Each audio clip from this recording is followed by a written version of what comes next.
The morning sun cast long shadows across the narrow cobblestone streets of Palermo as church bells echoed through the ancient city, their bronze voices calling the faithful to prayer on that August day in 1902. In a cramped apartment above Salvatore's bakery, where the perpetual scent of rising dough mingled with the salt-tinged air drifting in from the Mediterranean Sea, a child entered the world who would one day reshape the criminal landscape of America.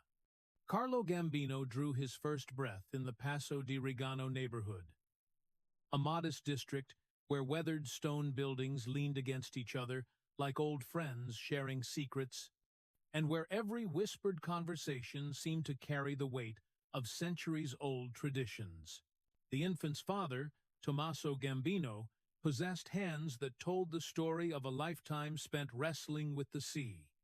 His weathered palms and salt-stained fingers spoke of countless dawns when he had pushed his small fishing boat into the choppy waters of the Tyrrhenian Sea, hauling nets heavy with silvery sardines and anchovies that would feed Palermo's bustling markets. Tommaso moved through his world with the careful economy of motion that comes to men who understand that survival depends on conserving energy for the battles that truly matter.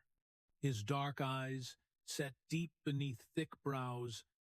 missed nothing as they surveyed the streets where his family would make their home. Young Carlo's mother, Felice Castellano, brought to the marriage the quiet strength that characterized the women of rural Sicily. Her days began before sunrise, when she would kindle the cooking fire and begin the careful preparation of meals that would stretch their modest resources through another day. The rhythmic sound of her hands working dough, the gentle murmur of her voice as she sang traditional songs while she worked, and the rustle of her long skirts as she moved through their small rooms, created the soundtrack of Carlo's earliest memories. Felice understood the unspoken rules that governed their neighborhood, where respect was earned through consistent behavior rather than grand gestures, and where a woman's reputation could elevate or destroy her family's standing in the complex social hierarchy of their community. The Gambino family's small apartment reflected the careful priorities of people who had learned to make do with little while maintaining their dignity. The main room served multiple purposes throughout the day, transforming from dining area to workspace to evening gathering place as the family's needs changed with the passing hours. Rough-hewn wooden furniture, polished smooth by generations of use, occupied strategic positions throughout the space. A heavy table, scarred by decades of meal preparation and family conversations, dominated the center of the room. Wooden chairs, their seats worn to comfortable curves by countless hours of use, surrounded the table like faithful sentinels. Against one wall stood a large armoire that held the family's few precious possessions, including Felice's wedding dress and a small collection of religious medals that had been passed down through previous generations. The walls themselves told stories through their carefully chosen decorations. A wooden crucifix, carved by Tommaso's grandfather, occupied the place of honor above the dining table. Faded photographs of relatives, some living in distant villages and others long departed, created a gallery of family history that young Carlo would study during quiet afternoon hours. A small shrine to Saint Rosalia, Palermo's patron saint, occupied a corner shelf, its flickering candle casting dancing shadows that seemed to bring the sacred images to life during evening prayers. Outside their windows, the Passo di Regano neighborhood revealed itself as a world within a world where ancient Sicilian traditions continued to govern daily life, despite the changing political landscape of the early 20th century. The narrow streets, paved with stones worn smooth by centuries of foot traffic, wound between buildings that had witnessed the rise and fall of numerous ruling powers. Norman, Arab, Spanish, and Italian influences had all left their marks on the architecture, creating a unique blend of styles that reflected Sicily's complex history as a crossroads of Mediterranean civilization. The neighborhood's rhythms followed patterns established long before Italy's unification.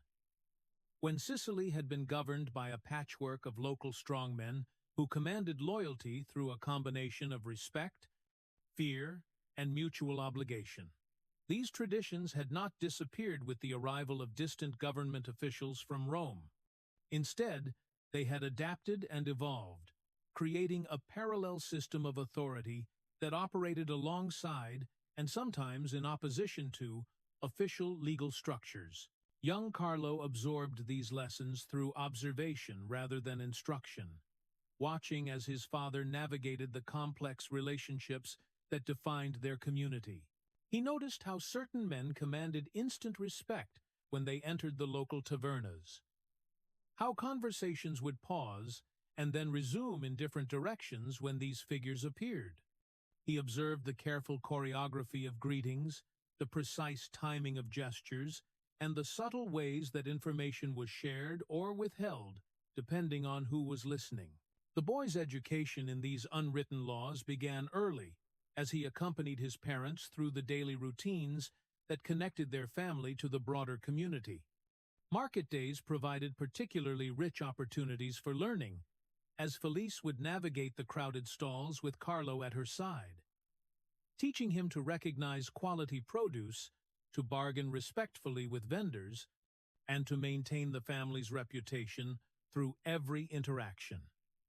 The young boy learned to read the subtle signs that indicated whether a merchant was trustworthy, whether a price was fair, and whether a conversation was intended for public consumption or should be forgotten as soon as it ended. The neighborhood's social hierarchy revealed itself through countless small details that might escape the notice of outsiders, but were immediately apparent to those who understood the local customs. The quality of a man's shoes, the way he carried himself when walking down the street, the respect shown to him by shopkeepers and neighbors, and the topics he felt free to discuss in public, all conveyed information about his position in the community's complex power structure. Carlo's young mind proved remarkably adept at cataloging these details and understanding their significance. Religious observance played a central role in the Gambino family's daily routine, though their faith was deeply intertwined with older Sicilian traditions that predated Christianity's arrival on the island. Sunday mornings found the family joining their neighbors for Mass at the local church, where the priest's sermons competed with whispered conversations about neighborhood affairs and the rustle of clothing. As worshippers performed the familiar rituals of their faith, the church building itself, with its cool stone interior and elaborate decorations depicting scenes from religious history, provided a sanctuary where the community could gather safely and openly, though even here certain topics remained carefully unspoken. The feast days that marked the church calendar provided opportunities for the entire neighborhood to demonstrate its unity and shared identity. St. Rosalia's festival, celebrated each July with elaborate processions and communal feasts, transformed the ordinary streets into stages for displays of devotion, community pride, and subtle demonstrations of social status. Carlo watched with fascination as men who rarely spoke to each other during ordinary times would work together to carry the saint's statue through the winding streets, their cooperation a testament to bonds that transcended personal differences and petty rivalries. As Carlo grew from infancy into a curious toddler, his family's circumstances began to reflect the broader changes sweeping through Sicily during the early years of the 20th century. The unification of Italy had brought new laws, new tax collectors, and new expectations from distant authorities who had little understanding of local customs and traditions. These changes created opportunities for some and hardships for others, as traditional ways of organizing economic and social life encountered modern bureaucratic structures that often seemed designed more for the benefit of northern Italian interests than for the welfare of Sicilian communities. The young boy's earliest memories would be shaped by the sounds and scents of his neighborhood, where the clip-clop of donkey hooves on cobblestones provided a steady percussion beneath the more varied melodies of daily life. The calls of street vendors advertising their wares, the distant sound of hammers as craftsmen worked at their trades, and the constant murmur of conversation created a rich acoustic landscape that would remain with him throughout his life. The aromatic contributions of neighborhood bakeries, where bread was baked fresh each morning, mixed with the sharper scents of garlic, olive oil, and wild herbs that grew in small gardens tucked between buildings. These sensory impressions formed the foundation of Carlo's understanding of what constituted a proper community, where people knew their neighbors, where traditions provided guidance for navigating complex situations, and where loyalty was both demanded and reciprocated. The values he absorbed during these formative years would later prove remarkably adaptable to very different circumstances. Though the core principles of respect, family loyalty, and careful attention to reputation would remain constant throughout the dramatic changes that lay ahead. As the seasons turned and young Carlo began to take his first steps through the familiar streets of his neighborhood, the forces that would eventually carry him across an ocean to a new world were already beginning to gather momentum. The ancient ways of life that had sustained his family for generations were slowly giving way to pressures that would ultimately make emigration seem like the most promising path toward prosperity and security. But for now, in these early years of the 20th century, the Paso di Regano remained a world unto itself, where time seemed to move at its own pace, and where a young boy could learn the fundamental lessons that would serve him well in whatever challenges the future might bring. The autumn of 1916 arrived in Palermo with the kind of gray skies that seemed to press down upon the narrow streets like a heavy woolen blanket. Young Carlo Gambino, now 14 years old, had grown tall and lean during the summer months, his dark eyes holding the same watchful intensity that characterized his father's careful observations of their changing neighborhood. The Great War raged across distant battlefields, but its effects had reached even the ancient cobblestones of Paso di Regano, where rationing and shortages created new opportunities for those clever enough to recognize them. The war had transformed the rhythms of Sicilian life in ways both subtle and profound. Government officials from Rome, already viewed with suspicion by local residents, now arrived with increasing frequency to enforce rationing policies that seemed designed by men who had never experienced genuine scarcity. Coffee became precious as gold. Sugar disappeared from shop shelves for weeks at a time, and even basic staples like flour and olive oil were subject to restrictions that bore little relationship to the actual availability of these goods in local markets. Carlo noticed these changes with the sharp attention to detail that had already begun to distinguish him from his peers. While other boys his age complained about the inconveniences or accepted them as unfortunate facts of life, Carlo studied the mechanisms behind the shortages and began to understand the gaps between official policy and practical reality. He observed how certain shopkeepers always seemed to have access to rationed goods for their preferred customers, how some families never seemed to lack for anything despite having no obvious sources of extra income, and how information about available supplies traveled through invisible networks that operated entirely outside official channels. The young man's first tentative steps across the line that separated legal from illegal activity began almost accidentally. Though looking back, it seemed inevitable that his particular combination of intelligence, observation, and opportunity would eventually lead him in this direction. His uncle Giuseppe, his mother's younger brother, worked as a carter, transporting goods between Palermo's neighborhoods with a small wagon pulled by an aging but reliable mule named Beppe. Giuseppe had always been fond of his nephew, appreciating the boy's quick mind and respectful manner, and he began including Carlo in some of his regular delivery routes during the boy's free time from school. These innocent expeditions provided Carlo with his first education in the complexities of Palermo's wartime economy. He learned that certain neighborhoods always seemed to have access to goods that were scarce elsewhere, that some merchants maintained hidden stockpiles that never appeared on official inventory lists, and that the movement of these supplies followed patterns that had nothing to do with government allocation systems. Uncle Giuseppe explained these realities in the matter-of-fact tone that Sicilians used when discussing the obvious differences between official rules and actual practice. "The government makes laws in Rome," Giuseppe would say as their wagon creaked through the narrow streets. "But here in Sicily, we have always made our own arrangements." The old man's weathered hands guided the reins with practiced ease, while his eyes constantly scanned the street ahead, noting which shops had customers waiting outside and which seemed unusually quiet. A smart boy learns to see what is really happening, not just what the authorities want him to believe. Carlo's keen observation skills quickly identified the informal networks that kept goods flowing despite official restrictions.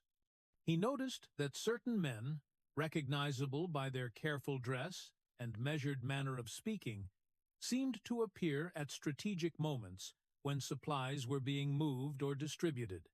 These figures never drew attention to themselves, but their presence somehow ensured that transactions proceeded smoothly,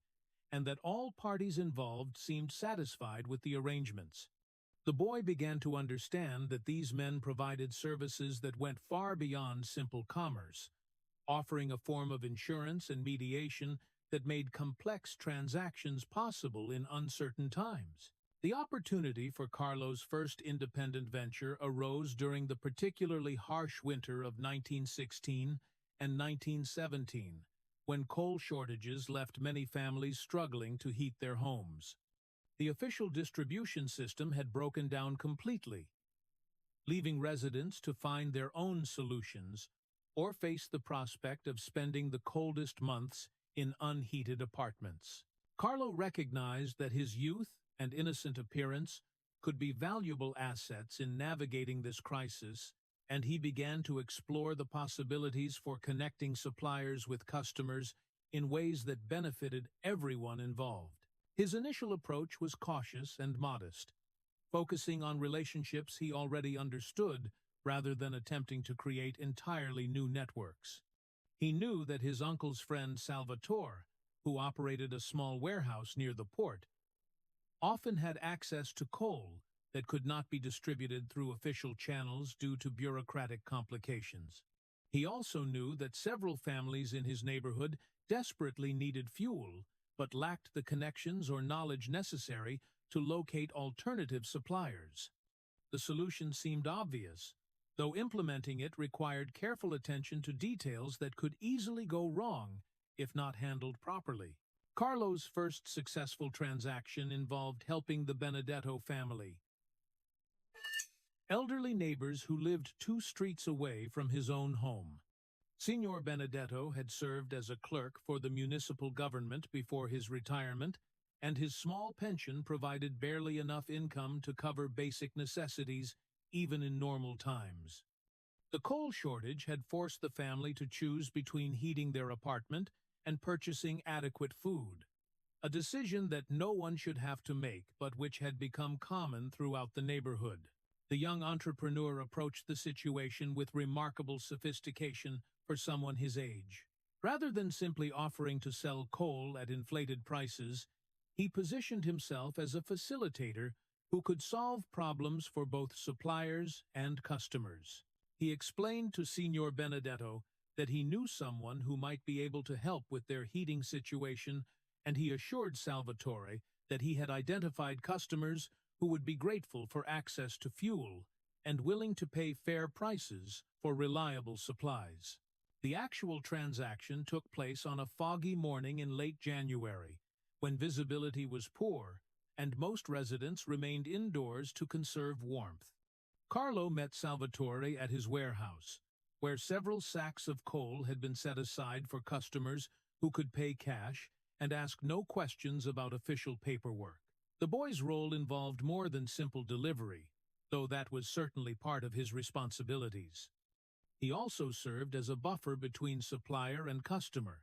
ensuring that neither party needed to know more about the other than was absolutely necessary for the transaction to proceed smoothly. The coal was loaded onto Uncle Giuseppe's wagon under cover of the early morning mist, with Carlo helping to secure the heavy sacks while maintaining the appearance of a nephew assisting his uncle with routine deliveries. The route to the Benedetto home followed busy commercial streets, where a cart carrying coal would attract no particular attention, and the unloading process was accomplished quickly and discreetly in the narrow alley behind their building. Signor Benedetto's gratitude was profound and genuine, expressed not just in the agreed-upon payment, but in the relief visible in his elderly wife's eyes, as warmth began to return to their small apartment for the first time in weeks. The transaction had solved a real problem for people who deserved better treatment from the systems that were supposed to provide for their basic needs. Carlo felt a satisfaction that went beyond the modest profit he had earned, though he was also keenly aware that he had crossed a line from which there might be no easy return. Word of Carlo's successful intervention spread through the neighborhood's informal communication networks with the speed that characterizes truly useful information in close-knit communities. Within days, other families began approaching him with similar problems, and he found himself developing a reputation as someone who could find solutions when official channels failed to provide adequate help. The demand for his services grew steadily throughout the remainder of that difficult winter, and Carlo refined his methods with each successful transaction. His approach emphasized reliability and discretion rather than maximum profit, a strategy that proved wise in both practical and philosophical terms. By keeping his prices reasonable and ensuring that his customers received exactly what they had been promised, Carlo built a foundation of trust that would serve him well in future endeavors. He learned that reputation was more valuable than immediate gain, and that satisfied customers would provide the referrals necessary for sustainable growth. The young man also began to understand the importance of maintaining good relationships with suppliers, treating them as partners rather than simply sources of goods to be exploited. He made sure that Salvatore and others who provided access to scarce commodities were fairly compensated for their cooperation, and he never promised more than he could deliver, or created situations that might expose them to unnecessary risks. This approach required careful planning and conservative estimates, but it resulted in relationships that could be counted upon when opportunities arose. By the spring of 1917, Carlo had established himself as a reliable intermediary for various types of transactions that existed in the gray areas between legal commerce and black market activity. His services included not just the movement of rationed goods, but also assistance with bureaucratic problems that required unofficial solutions, connections between people who needed each other's help but lacked proper introductions,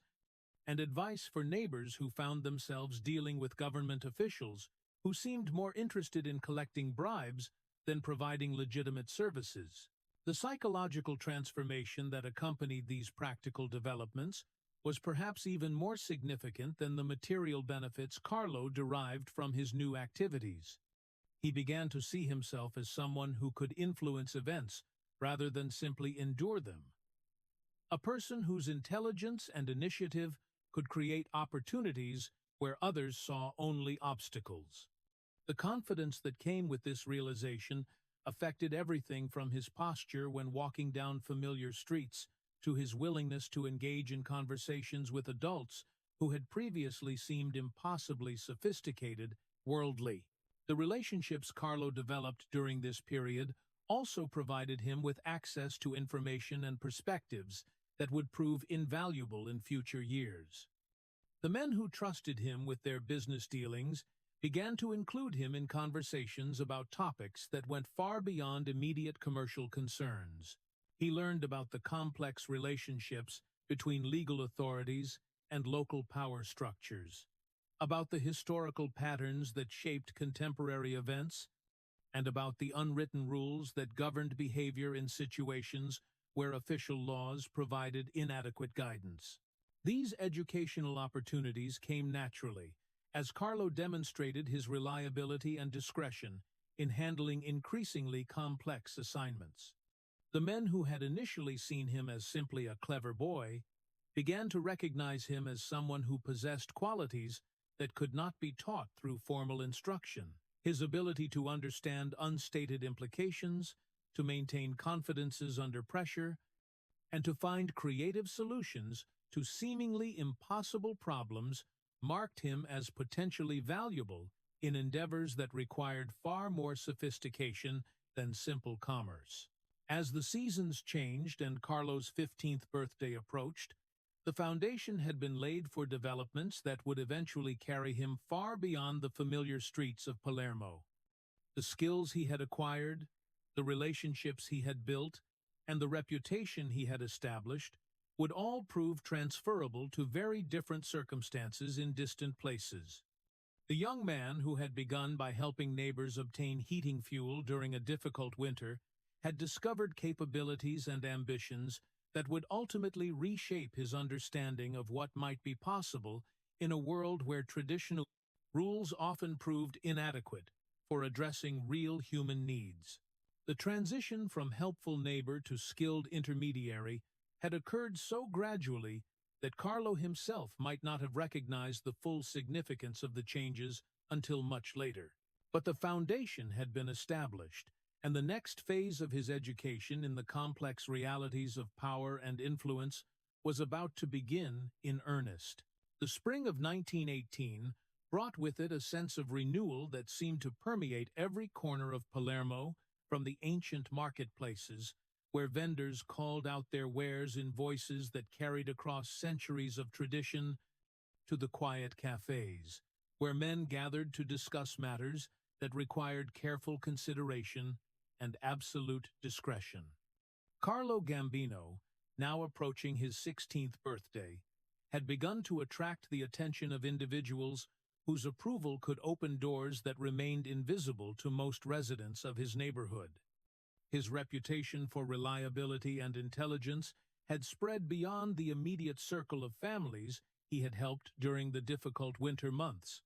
reaching the ears of men who operated in the shadows between legitimate business and the ancient Sicilian traditions that governed matters of honor, respect, and mutual obligation. The invitation to join these more sophisticated circles came through Don Vito Cassioferro, an elderly gentleman whose quiet presence commanded immediate respect wherever he appeared.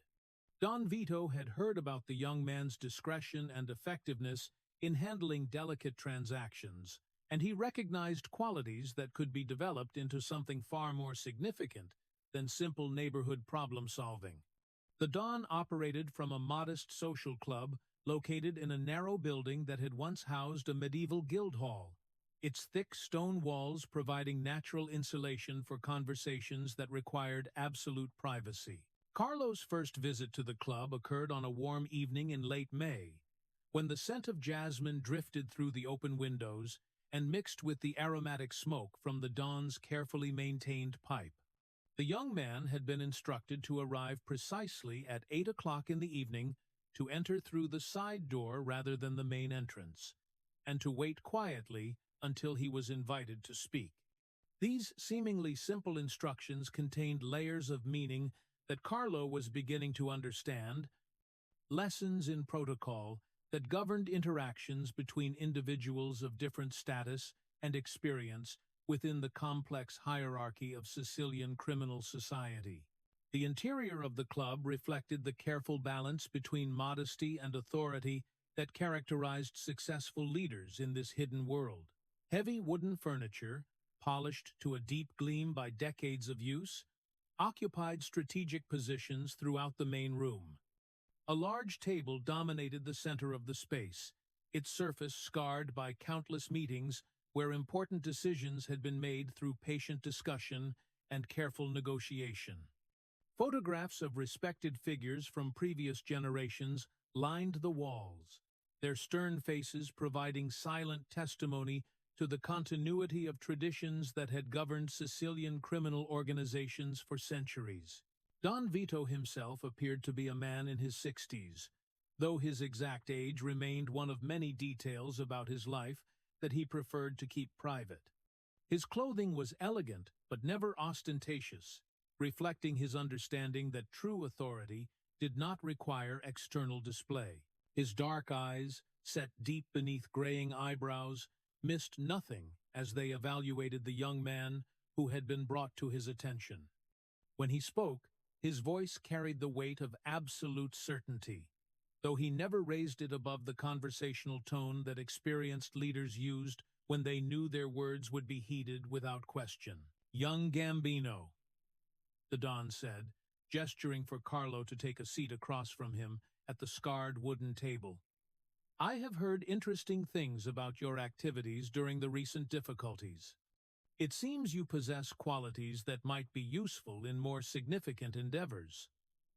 The old man's words carried implications that extended far beyond their literal meaning, offering opportunities that could transform Carlo's life, while also suggesting responsibilities that would test every aspect of his character and intelligence. The education that began that evening would continue for the next several years, as Carlo learned to navigate the complex world of Sicilian organized crime under the patient guidance of men who had spent their lives mastering the delicate balance between cooperation and competition that defined relationships within this hidden society. The lessons covered everything from the proper way to show respect to superiors, to the subtle art of gathering information without appearing to ask direct questions, to the critical importance of maintaining absolute loyalty to those who had earned the right to command such devotion. Carlo's formal education in these matters began with seemingly mundane tasks that gradually revealed their deeper significance. He was assigned to accompany older members of the organization on routine business trips throughout Palermo and the surrounding countryside,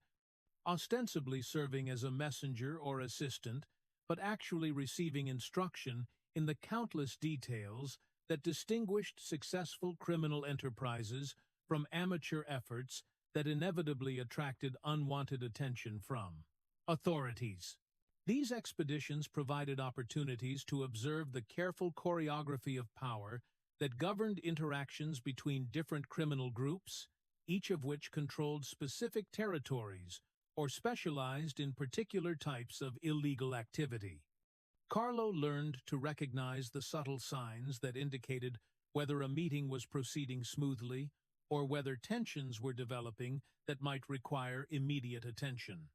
He studied the body language of experienced negotiators, noting how they used silence as effectively as words, how they positioned themselves within rooms to convey messages about their status and intentions,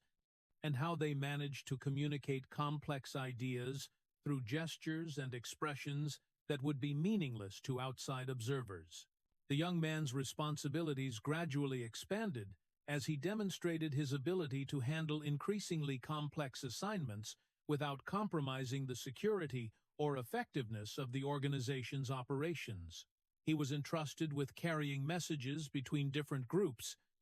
a task that required not only absolute reliability, but also the intelligence to understand which information was intended for specific recipients, and which details should never be repeated under any circumstances. These assignments taught him to compartmentalize information in ways that would protect everyone involved, while ensuring that necessary communication continued to flow through the networks that connected Palermo's criminal organizations. One particularly significant assignment involved facilitating negotiations between two families whose competing interests in the olive oil trade had created tensions that threatened to escalate into open conflict. The dispute had its roots in changes to traditional territorial boundaries that had resulted from the war's disruption of established commercial relationships. Both sides had legitimate grievances, but neither was willing to make the first move toward compromise for fear of appearing weak to other groups who might interpret concessions as invitations to encroach on their own operations. Carlo's role in resolving this delicate situation required skills that went far beyond simple message delivery. He needed to understand the underlying interests of both parties, to identify potential solutions that would allow each side to maintain face while achieving their essential objectives, and to present these ideas in ways that made compromise seem like strategic wisdom rather than defeat. The process required weeks of careful preparation, during which Carlo studied the history of both families, learned about the specific economic pressures they were facing, and developed a thorough understanding of the personalities and motivations of their respective leaders. The actual negotiations took place in a series of meetings at neutral locations, with Carlo serving as an intermediary who could communicate proposals and responses without requiring the principals to interact directly until a framework for agreement had been established. His youth and relative inexperience, which might have seemed like disadvantages, actually proved beneficial in this context, because neither side felt threatened by his presence or concerned that he might be advancing a hidden agenda of his own. The successful resolution of this conflict earned Carlo recognition throughout Palermo's criminal community as someone who possessed the rare combination of intelligence, discretion, and diplomatic skill that made complex negotiations possible. The agreement he had helped to broker not only prevented a potentially destructive war between two powerful families, but also established new precedents for resolving similar disputes in the future. The olive oil trade resumed its normal patterns. Both families maintained their reputations and economic interests, and Carlo had demonstrated his value to the broader network of criminal organizations that governed much of Sicily's underground economy. This success led to additional opportunities for Carlo to refine his understanding of the psychological and strategic principles that governed successful criminal leadership. He began to accompany Don Vito to meetings with representatives from other regions of Sicily, where he observed how territorial boundaries were negotiated, how disputes over jurisdiction were resolved, and how alliances were formed between groups that might otherwise have been competitors or enemies. These experiences provided Carlo with a comprehensive education in the ancient traditions that had shaped Sicilian criminal organizations for generations. He learned about the concept of honor that governed relationships between men of respect, understanding that this term carried meanings that extended far beyond simple personal integrity. To encompass complex obligations involving family loyalty, territorial responsibility, and the maintenance of social order within communities that could not rely on official institutions for protection or justice. The rituals and ceremonies that marked important transitions within the organization revealed themselves to be carefully designed systems for communicating values, testing commitment,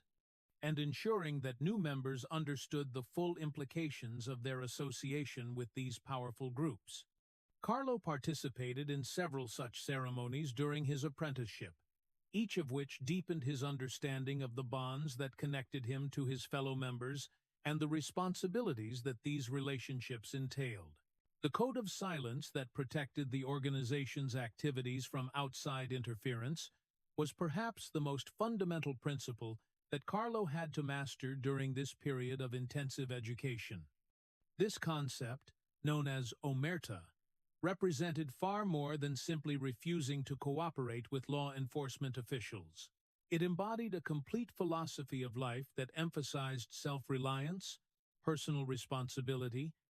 and the supreme importance of maintaining trust within a community that existed outside the protection of conventional legal institutions. Carlo's natural intelligence and careful observation skills made him an exceptional student of these complex traditions, but his education was not limited to theoretical understanding. He also received practical training in the various skills that successful criminal leaders needed to master, from the art of reading people's motivations and intentions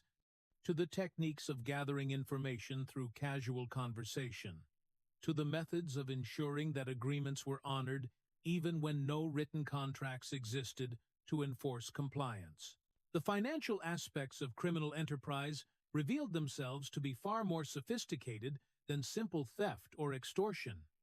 Carlo learned about the complex networks of legitimate and illegitimate businesses that provided cover for illegal activities, while also generating substantial profits through entirely legal means.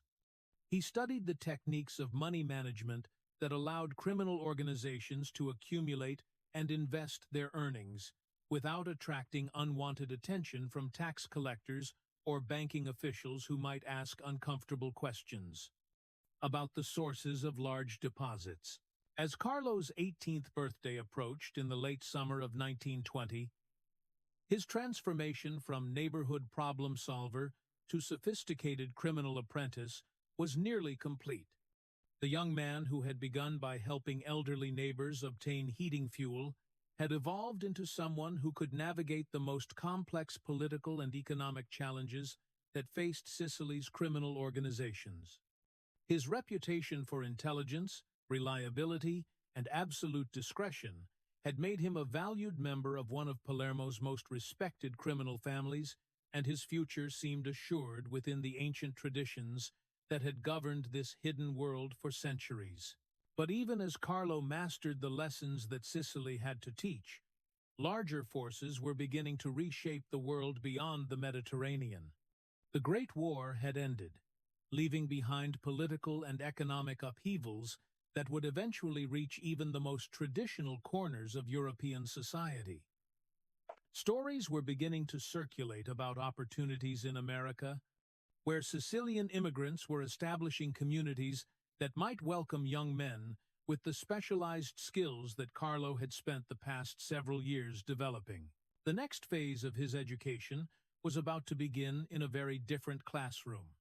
where the ancient wisdom of Sicily would encounter the limitless possibilities of the New World. The morning fog that rolled in from the Mediterranean on the first day of September in 1921 carried with it the salt scent of distant shores and the promise of journeys that would span oceans and transform lives in ways that could scarcely be imagined. Carlo Gambino stood at the window of his family's modest apartment, watching the gray mist swirl through the narrow streets of Palermo, while contemplating the decision that would soon carry him far from the familiar cobblestones, where he had learned the fundamental lessons of respect, loyalty, and strategic thinking that would guide him throughout his life. At 19 years old, he had already established himself as a valuable member of one of Sicily's most respected criminal organizations, but the opportunities that awaited him in America promised possibilities that even the ancient traditions of his homeland could not provide. The decision to emigrate had not been made hastily or without careful consideration of all the factors that might influence its ultimate success or failure. Throughout the summer of 1921, Carlo had engaged in numerous conversations with Don Vito, Cassio, Ferro, and other senior members of the organization, discussing the complex political and economic forces that were reshaping the world in the aftermath of the Great War. The Italian government's increasing efforts to assert control over Sicily's traditional power structures had created new pressures for criminal organizations that had operated with relative autonomy for centuries, while stories from America described opportunities for ambitious young men who possessed the skills and connections necessary to establish themselves in the New World's rapidly expanding cities. The letters that arrived regularly from relatives and former neighbors who had already made the journey across the Atlantic painted pictures of a country where energy and intelligence could overcome the limitations of birth and social position that still constrained opportunities in the Old World. These communications, carefully worded to avoid attracting unwanted attention from postal authorities, described thriving Italian communities in cities like New York and Philadelphia, where familiar customs and languages provided comfort for newcomers, while the broader American society offered possibilities for advancement that would have been unthinkable in the rigid class structures of European society. Carlo's preparation for the voyage involved far more than simply purchasing passage on a steamship and packing his few possessions. The young man spent weeks meeting with contacts throughout Sicily, gathering letters of introduction that would provide him with access to the networks of mutual support and criminal enterprise that connected the island's traditional organizations with their counterparts in America. These documents, written in carefully ambiguous language that would convey their true meaning only to those who understood the proper codes, represented a form of currency that could not be exchanged at any bank, but which might prove more valuable than gold in establishing his position within America's Italian communities. Don Vito personally provided Carlo with several of these crucial introductions, including letters addressed to respected figures in New York's Brooklyn borough, where large numbers of Sicilian immigrants had established themselves in neighborhoods that recreated many aspects of their homeland's social and commercial structures. The old Don's confidence in Carlo's future success was evident in the care with which he crafted these recommendations, emphasizing the young man's proven abilities in handling delicate negotiations and his absolute reliability in matters requiring complete discretion. The farewell ceremonies that marked Carlo's departure from Sicily followed traditions that had governed such occasions for generations, though they were necessarily conducted with the careful subtlety that characterized all activities within the criminal organizations that had nurtured his development. A final gathering at Don Vito's social club brought together the men who had guided Carlo's education during the previous 3 years, their presence serving as both a celebration of his achievements and a solemn acknowledgement of the responsibilities he would carry with him to the new world. "America is a young country," Don Vito observed during the quiet dinner that concluded these farewells, "and young countries provide opportunities for those who understand how to adapt old wisdom to new circumstances." The elderly Don's words carried the weight of prophecy, suggesting possibilities that extended far beyond immediate survival to encompass the kind of influence and authority that might take generations to establish in the more settled societies of Europe. The journey from Palermo to Naples, where Carlo would board the steamship that would carry him to New York, provided his first taste of the larger world beyond Sicily's familiar boundaries. The train that carried him northward through the Italian countryside revealed landscapes and communities that operated according to different customs and priorities than those he had known throughout his life. The experience of observing these variations in Italian society prepared him mentally for the far greater differences he would encounter in America, where even the basic assumptions about family loyalty and personal honor might require careful explanation and patient cultivation. Naples itself, with its bustling port and crowds of emigrants from throughout southern Italy, offered a preview of the cultural mixing that would characterize his new home in America. The city's waterfront teemed with families carrying their possessions in worn suitcases and cloth bundles, their faces reflecting the mixture of hope and anxiety that accompanied such momentous decisions. Carlo moved through these crowds with the careful observation skills that had served him well in Sicily, noting the different regional accents and customs that distinguished various groups of travelers. While identifying the individuals whose bearing and manner suggested connections to organized criminal activities, the steamship Conte Biancamano, which would carry Carlo and nearly 2,000 other passengers across the Atlantic, represented the pinnacle of modern transportation technology, though the accommodations available to third-class passengers bore little resemblance to the luxury associated with ocean travel in popular imagination. Carlo's berth in the ship's lower decks provided minimal comfort and privacy, but it offered opportunities to observe and interact with fellow travelers whose diverse backgrounds and motivations provided valuable insights into the complex social dynamics he would encounter in America. The voyage itself lasted 12 days, during which Carlo carefully studied his fellow passengers while maintaining the reserved demeanor that had become second nature during his years of criminal apprenticeship.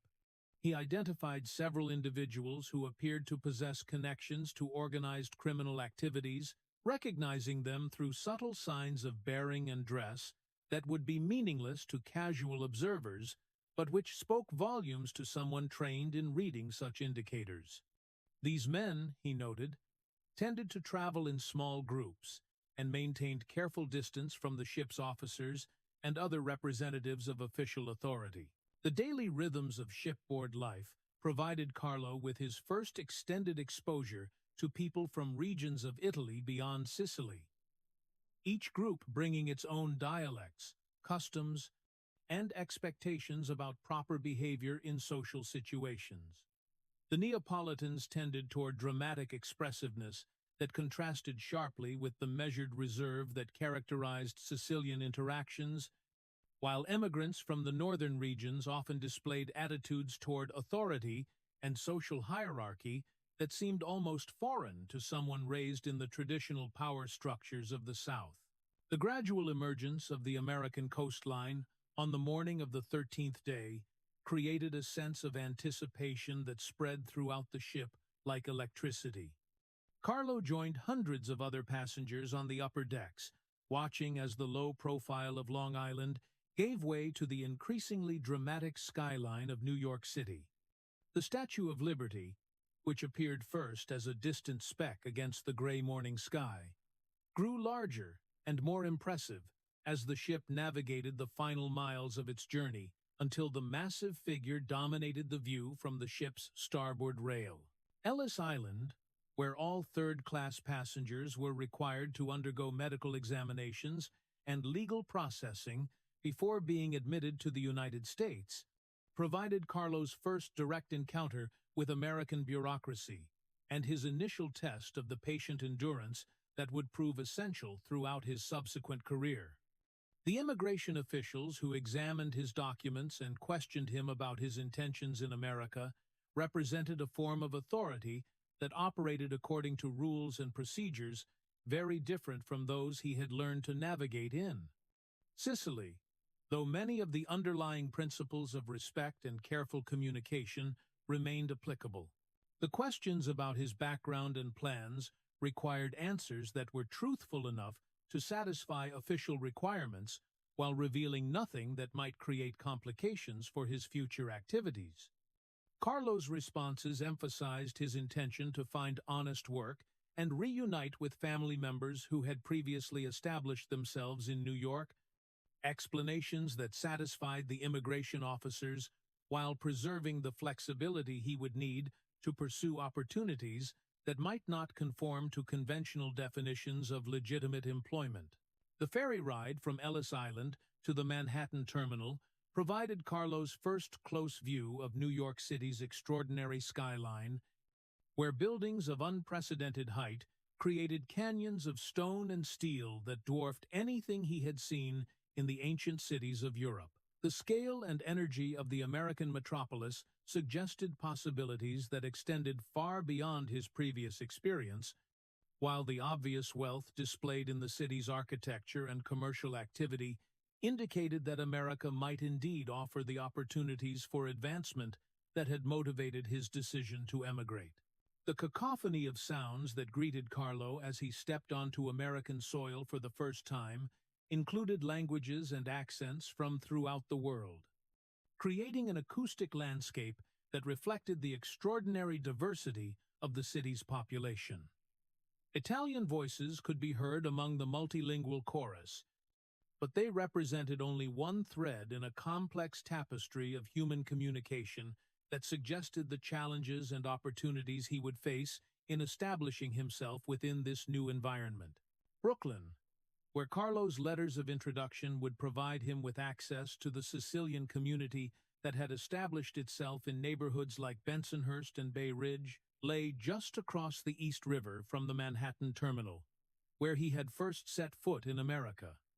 The short ferry ride to Brooklyn provided time for final reflection on the journey that had brought him from the narrow streets of Palermo to the bustling waterfront of the New World's greatest city. The young man who had learned the ancient traditions of Sicilian criminal society was about to begin the process of adapting that knowledge to circumstances that would test every aspect of his intelligence, adaptability, and determination. The Brooklyn neighborhoods where Carlo would establish his new home possessed their own distinctive character, shaped by the experiences and aspirations of immigrants who had carried their customs and loyalties across the ocean while adapting to the demands and opportunities of American life. The familiar sounds of Sicilian dialects and the aromatic sense of traditional cooking provided comfort and continuity, while the obvious prosperity of established families suggested that success was indeed possible for those who possessed the skills and determination necessary to seize the opportunities that America provided. The letters of introduction that Carlo carried would soon open doors to relationships and enterprises that would transform him from immigrant newcomer to established member of Brooklyn's criminal hierarchy, but the foundation for that transformation had been laid during his years of careful preparation in Sicily. The education he had received in the ancient traditions of honor, loyalty, and strategic thinking would prove remarkably adaptable to the very different challenges and opportunities that awaited him in the New World, where the lessons of the past would meet the limitless possibilities of America's rapidly expanding future. The autumn of 1926 found Carlo Gambino standing in the doorway of a modest social club on 86th Street in Brooklyn's Bensonhurst neighborhood, watching the early morning light filter through the windows of storefronts that housed the legitimate businesses which provided cover for activities that required more discretion than conventional commerce could offer. 5 years had passed since his arrival in America, and the young man who had once carried letters of introduction from Sicilian dons had evolved into a respected figure within New York's Italian criminal community. The club itself, officially known as the Friendly Neighborhood Association, occupied the ground floor of a 3-story brick building that had been constructed during the previous decade to serve the growing population of Italian immigrants, who had transformed this corner of Brooklyn into a transplanted piece of the old country. The interior of the club reflected the careful balance between modesty and authority that characterized successful criminal enterprises in America's urban neighborhoods. Heavy wooden tables, their surfaces polished smooth by countless hours of conversation and negotiation, occupied strategic positions throughout the main room. The walls displayed photographs of respected community leaders, both living and deceased, whose stern gazes provided silent testimony to the continuity of traditions that connected Brooklyn's criminal organizations to their ancient Sicilian roots. A small kitchen in the rear of the building allowed for the preparation of meals that would accompany the lengthy discussions through which important decisions were reached, while a second floor provided private meeting spaces for conversations that required absolute confidentiality. Carlo's position within this carefully structured world had been earned through the patient demonstration of qualities that the organization's leadership valued above all others. His reputation for absolute reliability had been established through countless small assignments, where his discretion and competence had exceeded expectations, while his intelligence and diplomatic skills had proven invaluable in resolving conflicts that might otherwise have escalated into expensive and dangerous confrontations. The Gambino family, into which he had been formally inducted during a ceremony conducted according to traditions that had governed such rituals for centuries, recognized him as someone whose contributions to their collective success justified increasing levels of responsibility and trust. The systematic expansion of Carlo's influence within the organization had begun with his appointment to oversee certain neighborhood protection operations that required careful coordination between legitimate businesses and the criminal enterprises that provided them with security services. These arrangements, which might have seemed like simple extortion to outside observers, actually represented sophisticated business relationships that benefited all parties involved. Shopkeepers and restaurant owners paid regular fees in exchange for protection from robbery, vandalism, and the various forms of intimidation that could destroy small businesses, while the criminal organization provided employment for neighborhood men who might otherwise have struggled to find legitimate work that paid sufficient wages to support their families. Carlo's approach to managing these operations emphasized the importance of maintaining satisfied customers rather than simply extracting maximum payments from vulnerable business owners. He understood that sustainable criminal enterprises required the same attention to customer service and long-term relationship building that characterized successful legitimate businesses. His regular visits to the shops and restaurants under his protection served multiple purposes,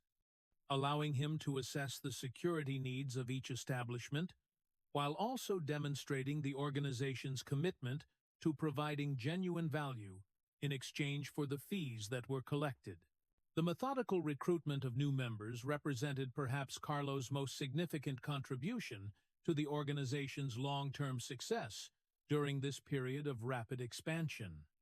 Rather than simply accepting relatives and neighborhood friends of existing members, Carlo insisted on careful evaluation of each potential recruit's character, intelligence, and ability to maintain the absolute secrecy that protected the organization from law enforcement infiltration. His recruitment process included extended observation periods, during which candidates were assigned increasingly responsible tasks while being carefully monitored for signs of weakness or unreliability that might compromise future operations. The young men who passed Carlo's rigorous selection process represented a new generation of criminal operatives who combined traditional values of loyalty and respect with modern business skills that reflected their American education and experience. These recruits understood that success in America's competitive criminal environment required not only courage and determination, but also intelligence, adaptability, and the ability to operate effectively within the broader American society while maintaining their connections to Italian criminal traditions. Carlo's organizational innovations extended beyond simple personnel management to encompass the systematic modernization of traditional criminal activities for the American urban environment. The protection operations that had originated in rural Sicily were adapted to serve the needs of Brooklyn's diverse commercial districts, where Italian businesses operated alongside establishments owned by Jewish, Irish, and other immigrant communities. The challenge of extending protection services beyond traditional ethnic boundaries required diplomatic skills and cultural sensitivity that tested Carlo's ability to build relationships across the social divisions that characterized New York's complex urban landscape. The development of these cross-cultural business relationships proved particularly valuable during the enforcement of prohibition, which had created unprecedented opportunities for criminal organizations that possessed the organizational skills and international connections necessary to import and distribute alcoholic beverages on a large scale. Carlo recognized that the traditional Sicilian networks that connected Brooklyn's criminal families to suppliers in the Old Country could be adapted to serve the enormous American demand for illegal alcohol, but only if the distribution systems could be expanded beyond the relatively small Italian neighborhoods where most criminal organizations had previously concentrated their activities. The speakeasy operations that Carlo helped to establish throughout Brooklyn during the late 1920s represented sophisticated business enterprises that required careful coordination between multiple specialist functions. The importation of alcohol from Canada and Europe demanded secure transportation networks and reliable methods for avoiding customs officials and other law enforcement agents. The processing and packaging of these products required facilities that could operate without attracting neighborhood attention while maintaining the quality standards that discriminating customers expected. The actual distribution to speakeasies and private customers needed sales organizations that could penetrate markets throughout the city while protecting their sources of supply from competitors and law enforcement officials. Carlo's role in coordinating these complex operations demonstrated his exceptional abilities as both a strategist and a manager, capable of maintaining oversight of multiple interconnected activities while ensuring that each component function operated efficiently and securely. His headquarters in the Bensonhurst Social Club became the nerve center for an increasingly sophisticated criminal enterprise that generated substantial profits while maintaining the low profile that allowed it to operate without constant harassment from law enforcement agencies. The financial management systems that Carlo developed during this period reflected his understanding that successful criminal organizations required the same attention to accounting and cash flow that characterized legitimate businesses. The profits generated by protection operations, illegal alcohol sales, and other criminal activities were carefully tracked and allocated according to established formulas that ensured fair distribution among organization members while providing funds for reinvestment in expanded operations and the corruption of public officials whose cooperation was essential for long-term success. The establishment of legitimate business fronts provided both cover for illegal activities and opportunities for the investment of criminal profits in enterprises that could generate additional income while enhancing the organization's respectability within the broader community. Carlo's involvement in these legitimate businesses, which included construction companies, restaurants, and import-export firms, demonstrated his recognition that sustainable criminal success required integration with, rather than isolation from the legitimate economy. The relationships that Carlo cultivated with other criminal organizations during this period of expansion reflected his sophisticated understanding of the balance between cooperation and competition that governed interactions between different groups operating within the same geographic territory. Rather than attempting to eliminate potential rivals through violence or intimidation, Carlo generally preferred to negotiate territorial agreements and profit-sharing arrangements that allowed multiple organizations to prosper while minimizing the conflicts that might attract unwanted law enforcement attention. These diplomatic initiatives required careful attention to the complex personalities and historical grievances that influenced relationships between different criminal families, many of which traced their origins to regional and village conflicts that had been imported from various parts of Italy and adapted to American urban conditions. Carlo's ability to navigate these sensitive negotiations earned him recognition throughout New York's criminal community as someone who could be trusted to honor agreements and whose word carried sufficient weight to ensure compliance with negotiated settlements. The systematic corruption of law enforcement officials and other public servants represented another area where Carlo's organizational skills proved particularly valuable to the Gambino family's expanding operations. Rather than relying on crude bribery or intimidation, Carlo developed sophisticated approaches to cultivating relationships with police officers, judges, and municipal officials, whose cooperation could provide protection for criminal activities while also offering advance warning of planned enforcement actions. These corruption operations required careful assessment of potential targets' vulnerabilities and motivations, followed by patient cultivation processes that might extend over months or years before producing useful results. Carlo understood that effective corruption depended on making officials feel like partners in mutually beneficial arrangements rather than victims of criminal extortion,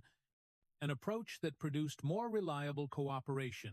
while reducing the risks of exposure that might result from resentful or frightened collaborators. The social events that Carlo organized at the Bensonhurst Club served multiple purposes within the broader strategy of building and maintaining the relationships that supported the organization's expanding operations. These gatherings, which might appear to outside observers as simple neighborhood celebrations, actually provided opportunities for careful evaluation of potential recruits,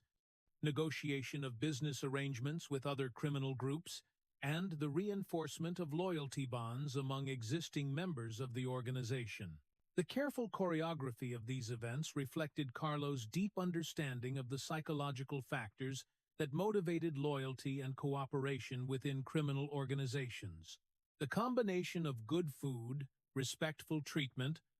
and inclusion in important discussions created feelings of belonging and importance that proved more effective than fear or financial incentives alone. In maintaining the absolute loyalty that successful criminal enterprises required from their members. As the decade of the 1920s drew to a close, Carlo had succeeded in transforming himself from a newcomer seeking opportunities within Brooklyn's criminal community into a recognized leader whose organizational innovations and diplomatic skills had contributed significantly to the Gambino family's emergence as one of New York's most successful criminal enterprises. The foundation he had built during these formative years would provide the platform for even greater achievements in the challenging decades that lay ahead. When changing economic conditions and evolving law enforcement techniques would test every aspect of the organization he had worked so patiently to construct. The young man who had once carried letters of introduction from Sicilian dons had become someone whose own recommendations now opened doors for the next generation of ambitious immigrants seeking their fortunes in America's criminal underworld. The architecture of power that Carlo had constructed was beginning to take on a life of its own, creating opportunities and imposing obligations that would shape not only his own future, but also the lives of countless others whose destinies would become intertwined with the criminal empire he had begun to build in the streets and social clubs of Brooklyn. The winter of 1931 settled over Brooklyn like a heavy blanket, bringing with it not only the seasonal chill that sent steam rising from manholes and frost spreading across storefront windows, but also the deeper cold of economic uncertainty that had gripped America since the stock market collapse 2 years earlier. Carlo Gambino stood at the window of his social club, watching the few pedestrians who braved the February wind hurry past with their coat collars turned up against the bitter air. The Great Depression had created new pressures and opportunities within New York's criminal underworld as legitimate businesses struggled to survive, while illegal enterprises often found their services more essential than ever to communities that could no longer rely on conventional institutions for economic stability. The changing economic landscape had inevitably led to increased competition among criminal organizations, as groups that had previously maintained comfortable territorial arrangements now found themselves competing for shrinking pools of customers and revenue sources. Carlo had observed these developing tensions with the careful attention to detail that had served him well throughout his rise within the Gambino family hierarchy. Recognizing that the conflicts which seemed certain to emerge would test every aspect of his leadership skills and strategic thinking. Unlike some of his contemporaries who viewed such challenges as opportunities for dramatic displays of force, Carlo approached the problem with the methodical patience of a chess master who understood that the most decisive victories were often achieved through moves that seemed insignificant to outside observers. The first serious challenge to Carlo's expanding influence had emerged from an unexpected source within the established criminal hierarchy of Brooklyn's Italian neighborhoods. Vincent Mangano, a respected figure whose family had controlled certain lucrative operations in the Red Hook and Carroll Gardens areas for more than a decade, had begun to express concerns about the rapid growth of Carlo's organization and its increasing encroachment into territories that Mangano considered to be under his traditional jurisdiction. These concerns might have remained private grievances, if not for the economic pressures that made every source of revenue more precious than it had seemed during the prosperous years of the 1920s. The dispute had its origins in the complex network of protection operations that provided steady income for both families, while offering genuine security services to the legitimate businesses that paid for their protection. As the Depression forced many small business owners to reduce their expenses, some had attempted to negotiate lower protection fees or to discontinue these services entirely, creating gaps in coverage that both the Gambino and Mangano organizations viewed as opportunities for expansion. The overlapping claims that resulted from these competitive pressures required careful handling to prevent escalation into the kind of open warfare that would inevitably attract unwanted attention from law enforcement agencies already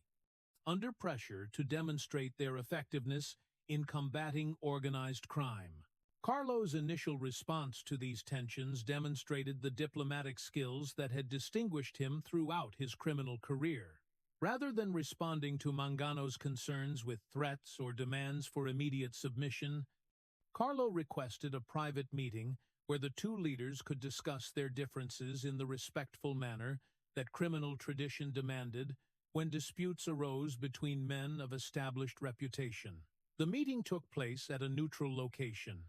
a small restaurant in Sheepshead Bay that was owned by a respected figure who had maintained good relationships with multiple criminal families and could therefore be trusted to provide a secure environment for sensitive negotiations. The conversation that ensued over dinner on a cold March evening revealed the fundamental differences in approach that distinguished Carlo's leadership style from that of many of his contemporaries. Where Mangano seemed to view the dispute primarily in terms of territorial rights and historical precedent, Carlo focused on the underlying economic realities that had created the conflict and the practical solutions that might benefit both organizations while avoiding the costs and risks associated with prolonged confrontation. His analysis of the situation demonstrated an understanding of business principles that went far beyond simple criminal enterprise,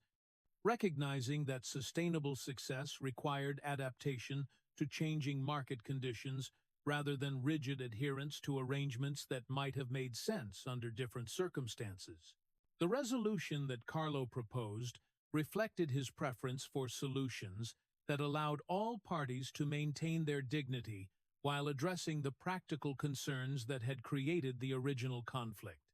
Rather than attempting to force Mangano to abandon his territorial claims or accept a subordinate position within Carlo's expanding organization, the proposal outlined a system of cooperation that would allow both families to benefit from the changing economic conditions while avoiding direct competition in areas where such conflict might prove destructive to everyone involved. The specific terms of the agreement included provisions for joint operations in certain lucrative areas where cooperation would produce better results than competition, clearly defined territorial boundaries that respected both families' traditional areas of influence and mechanisms for resolving future disputes through negotiation rather than violence. Perhaps most importantly, the agreement established principles for adapting these arrangements as economic conditions continued to evolve, ensuring that the compact would remain relevant and beneficial, even as circumstances changed in ways that could not be entirely predicted. The successful resolution of the Mangano dispute enhanced Carlo's reputation throughout New York's criminal community as a leader who possessed the rare combination of strength and wisdom that made peaceful solutions possible, even in situations where most observers expected violent confrontation. This reputation proved valuable when other conflicts arose that required similar diplomatic intervention, establishing Carlo as someone whose mediation services were valued by criminal leaders who recognized the benefits of avoiding expensive and dangerous wars over territorial or commercial disputes. The second major challenge to Carlo's position emerged from a very different source, though it ultimately proved to be more dangerous than the relatively straightforward territorial dispute with the Mangano family. Salvatore Maranzano, an ambitious Sicilian immigrant who had arrived in New York during the mid-1920s, had gradually built his own criminal organization through a combination of strategic alliances and carefully orchestrated eliminations of potential rivals. Maranzano's approach to criminal leadership reflected a more traditional Sicilian model that emphasized hierarchy, formal ritual, and absolute obedience to established authority figures, creating inevitable tension with leaders like Carlo, who had adapted their methods to American conditions and expectations. The conflict with Maranzano developed gradually over a period of several months, as the two leaders found themselves competing for influence within the broader network of criminal families that comprised New York's Italian organized crime community. The competition initially focused on relatively minor issues, such as the allocation of territory for specific criminal activities and the resolution of disputes between subordinate members of different organizations. However, the underlying philosophical differences between Maranzano's traditional approach and Carlo's more flexible methods created a fundamental incompatibility that made long-term peaceful coexistence increasingly unlikely. Carlo's response to the Maranzano challenge demonstrated the sophisticated understanding of psychological warfare that he had developed through years of careful observation and practical experience. Rather than engaging in direct confrontation that might have played to Maranzano's strengths as a traditional Sicilian don, Carlo embarked on a patient campaign to isolate his rival by demonstrating to other criminal leaders that Maranzano's rigid approach was poorly suited to the realities of American criminal enterprise. This campaign involved a series of carefully orchestrated demonstrations of Carlo's superior understanding of American business and political conditions, each designed to highlight specific weaknesses in Maranzano's organization and leadership style. When Maranzano attempted to impose traditional Sicilian tribute systems on American criminal families, Carlo arranged for alternative arrangements that provided better financial returns while respecting the independence that American criminal leaders valued. When Maranzano's rigid hierarchy created communication problems that delayed responses to law enforcement pressure, Carlo's more flexible organization was able to adapt quickly and effectively to changing conditions. The psychological dimensions of this conflict proved to be as important as its practical aspects, as Carlo recognized that Maranzano's authority depended heavily on the perception that his traditional methods represented superior wisdom and experience. By consistently demonstrating the practical advantages of his own more adaptive approach,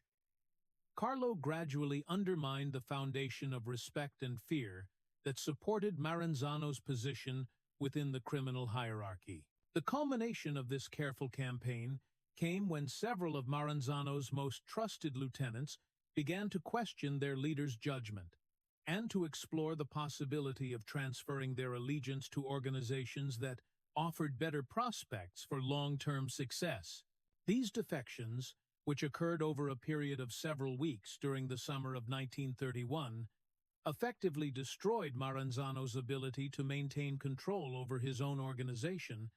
leading to his eventual elimination by rivals who no longer feared retaliation from his weakened supporters. Carlo's role in orchestrating Maranzano's downfall was accomplished with such subtlety that most observers never fully understood the extent of his involvement in the campaign that destroyed one of New York's most powerful criminal leaders. The victory established Carlo as the dominant figure within Brooklyn's criminal hierarchy, while demonstrating to potential future rivals the dangers of underestimating his intelligence and strategic capabilities. The methods that Carlo employed in these conflicts reflected his deep understanding of the psychological factors that determined success or failure in criminal leadership. He recognized that authority within criminal organizations depended not only on the ability to use violence effectively, but also on the capacity to inspire loyalty, respect, and confidence among subordinates and allies. His approach to eliminating rivals, therefore, focused on undermining these psychological foundations rather than simply attempting to overwhelm opponents through superior force. The intelligence networks that Carlo had developed throughout Brooklyn and beyond proved crucial to the success of these campaigns, providing him with detailed information about his rivals' weaknesses, plans, and internal disputes that could be exploited to create opportunities for their downfall. These networks included not only members of his own organization, but also contacts within legitimate businesses, law enforcement agencies, and other criminal families who provided information in exchange for various forms of assistance or protection. The financial resources that Carlo had accumulated through his various criminal enterprises also played an important role in his conflicts with rivals, allowing him to offer better terms to potential defectors, while also providing the funds necessary to corrupt officials whose cooperation might prove decisive in specific situations. His understanding of the importance of economic incentives in motivating human behavior enabled him to construct alliances and arrangements that proved more durable than those based solely on fear or personal loyalty. The successful elimination of these major rivals positioned Carlo as the preeminent criminal leader in Brooklyn, while also enhancing his influence throughout the broader New York criminal community. The reputation he had earned for combining strategic intelligence with diplomatic skill made him a valuable ally for other criminal leaders while deterring potential challenges from those who might otherwise have attempted to test his authority. The quiet efficiency with which these victories had been achieved also demonstrated Carlo's understanding of the importance of maintaining a low profile that would not attract unnecessary attention from law enforcement agencies or the news media. Unlike some of his more flamboyant contemporaries,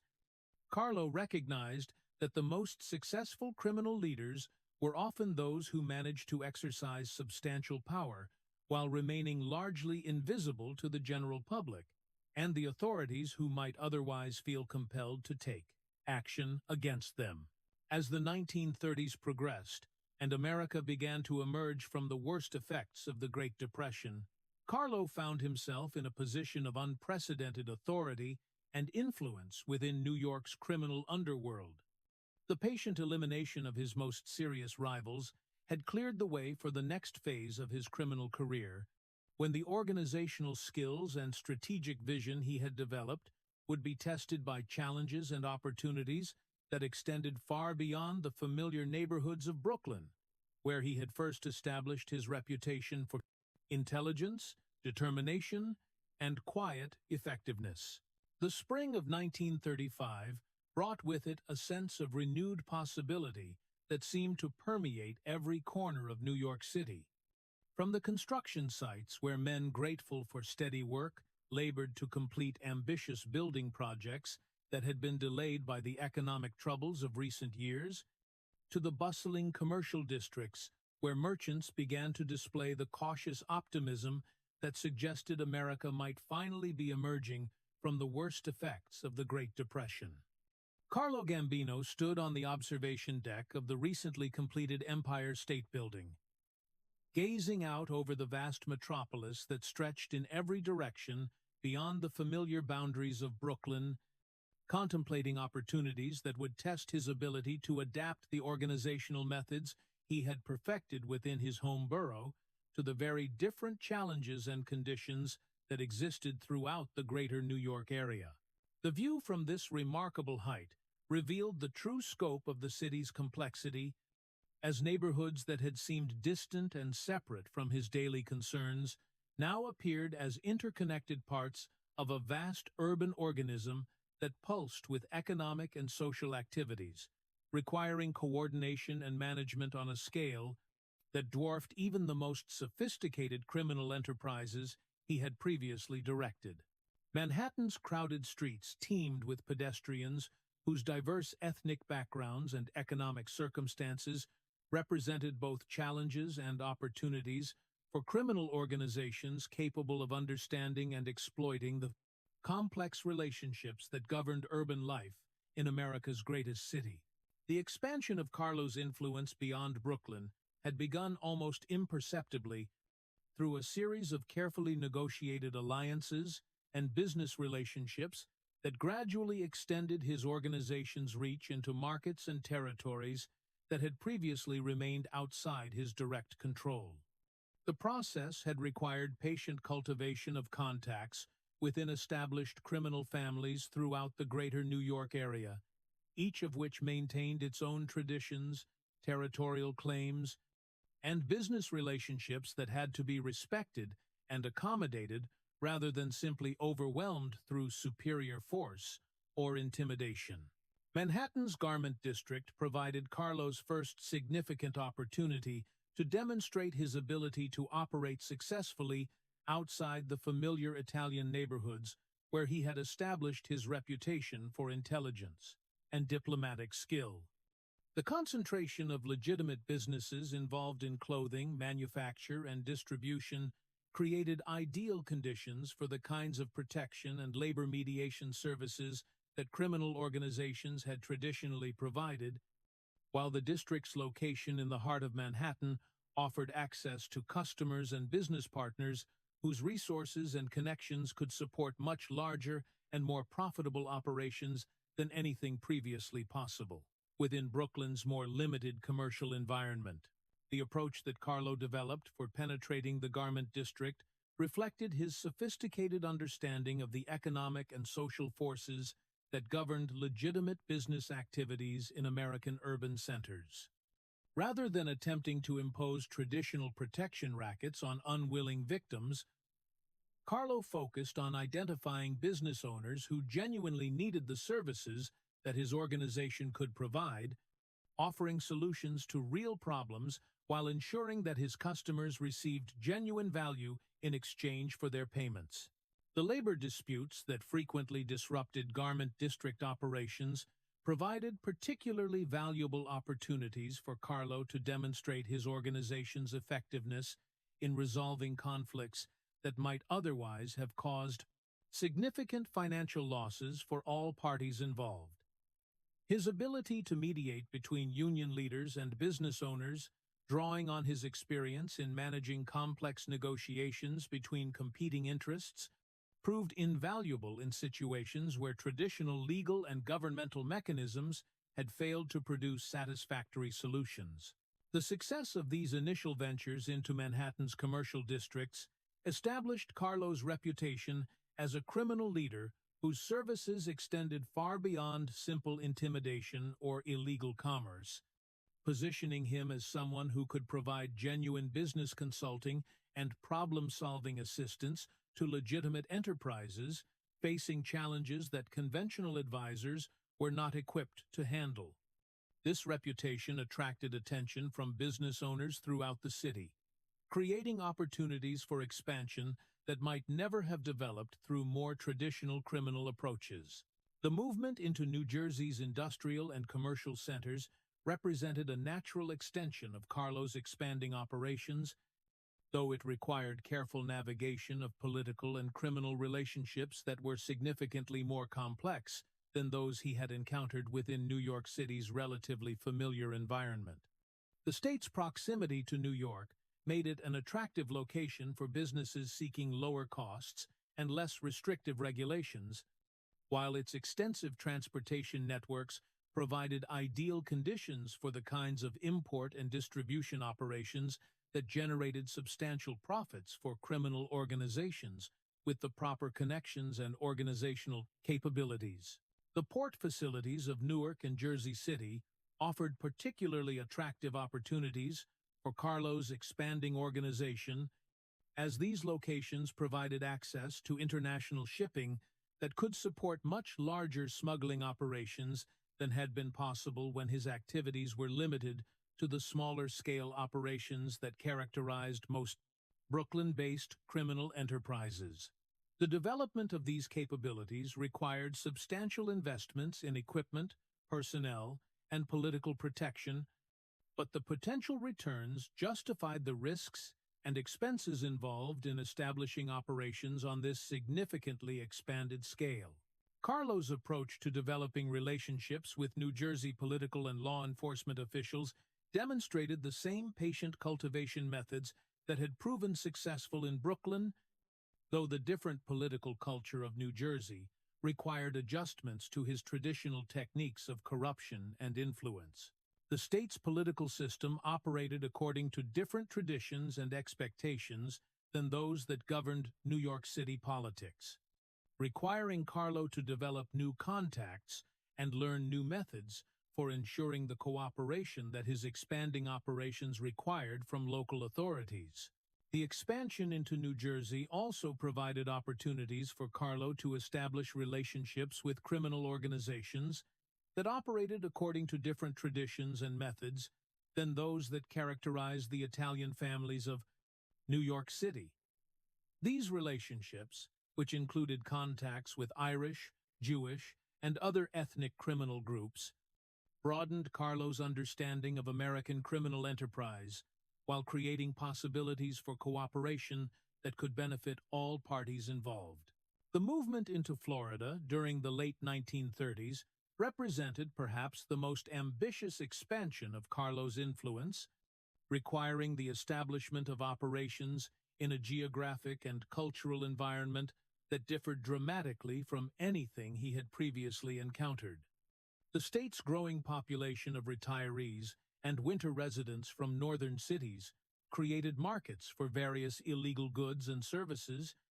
while its extensive coastline provided ideal conditions for smuggling operations that could supply customers throughout the southeastern United States. The development of Florida operations required Carlo to work with local criminal figures whose backgrounds and methods reflected the unique cultural mixture that characterized the state's population, including elements drawn from the American South, the Caribbean, and various immigrant communities that had established themselves in Florida's rapidly growing cities. The challenge of coordinating activities across such diverse cultural and geographic boundaries tested every aspect of Carlo's leadership abilities and organizational skills. The casino and entertainment operations that Carlo helped to establish in Havana, Cuba, during this period of expansion represented the ultimate expression of his vision for criminal enterprise that transcended traditional, territorial, and cultural boundaries. The Cuban operations required coordination between American criminal organizations, Cuban political figures, and international business interests, creating a level of complexity that demanded sophisticated understanding of international finance, political relationships, and cultural differences. The Havana ventures also provided opportunities for Carlo to work with other major figures in American organized crime, including leaders from Chicago, Kansas City,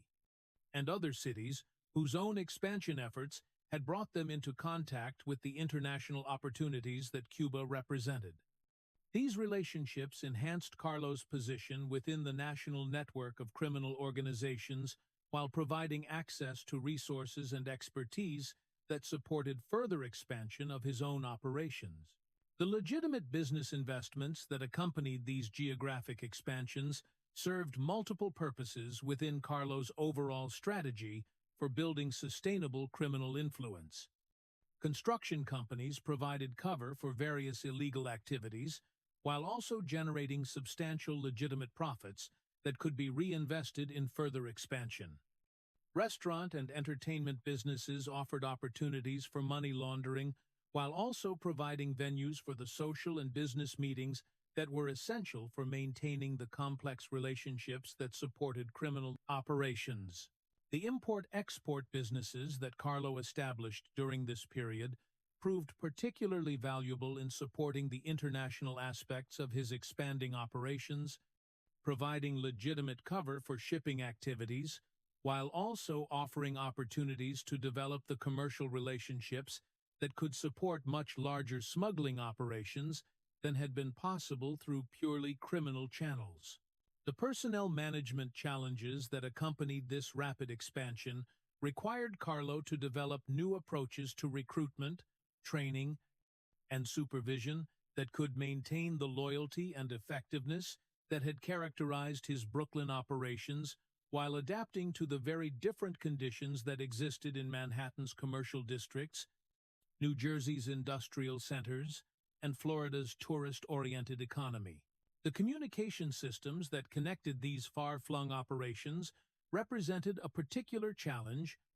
as the need for security and secrecy had to be balanced against the requirements for coordination and control that were essential for managing complex criminal enterprises spanning multiple states and countries. The development of these communication networks required careful attention to emerging technologies while maintaining the personal relationships and face-to-face meetings that remained essential for the kinds of sensitive negotiations that determined success or failure in criminal enterprise. The financial management systems that Carlo developed to handle the increased volume and complexity of his expanding operations reflected his understanding that successful criminal leadership required the same attention to accounting, cash flow, and investment strategy that characterized successful legitimate businesses. The profits generated by operations throughout his expanding territory were carefully tracked and allocated according to formulas that ensured fair distribution among organization members while providing funds for continued expansion and the corruption of officials whose cooperation was essential for long-term success. As the 1930s drew to a close, and America began to prepare for its eventual involvement in the global conflict that was developing in Europe and Asia,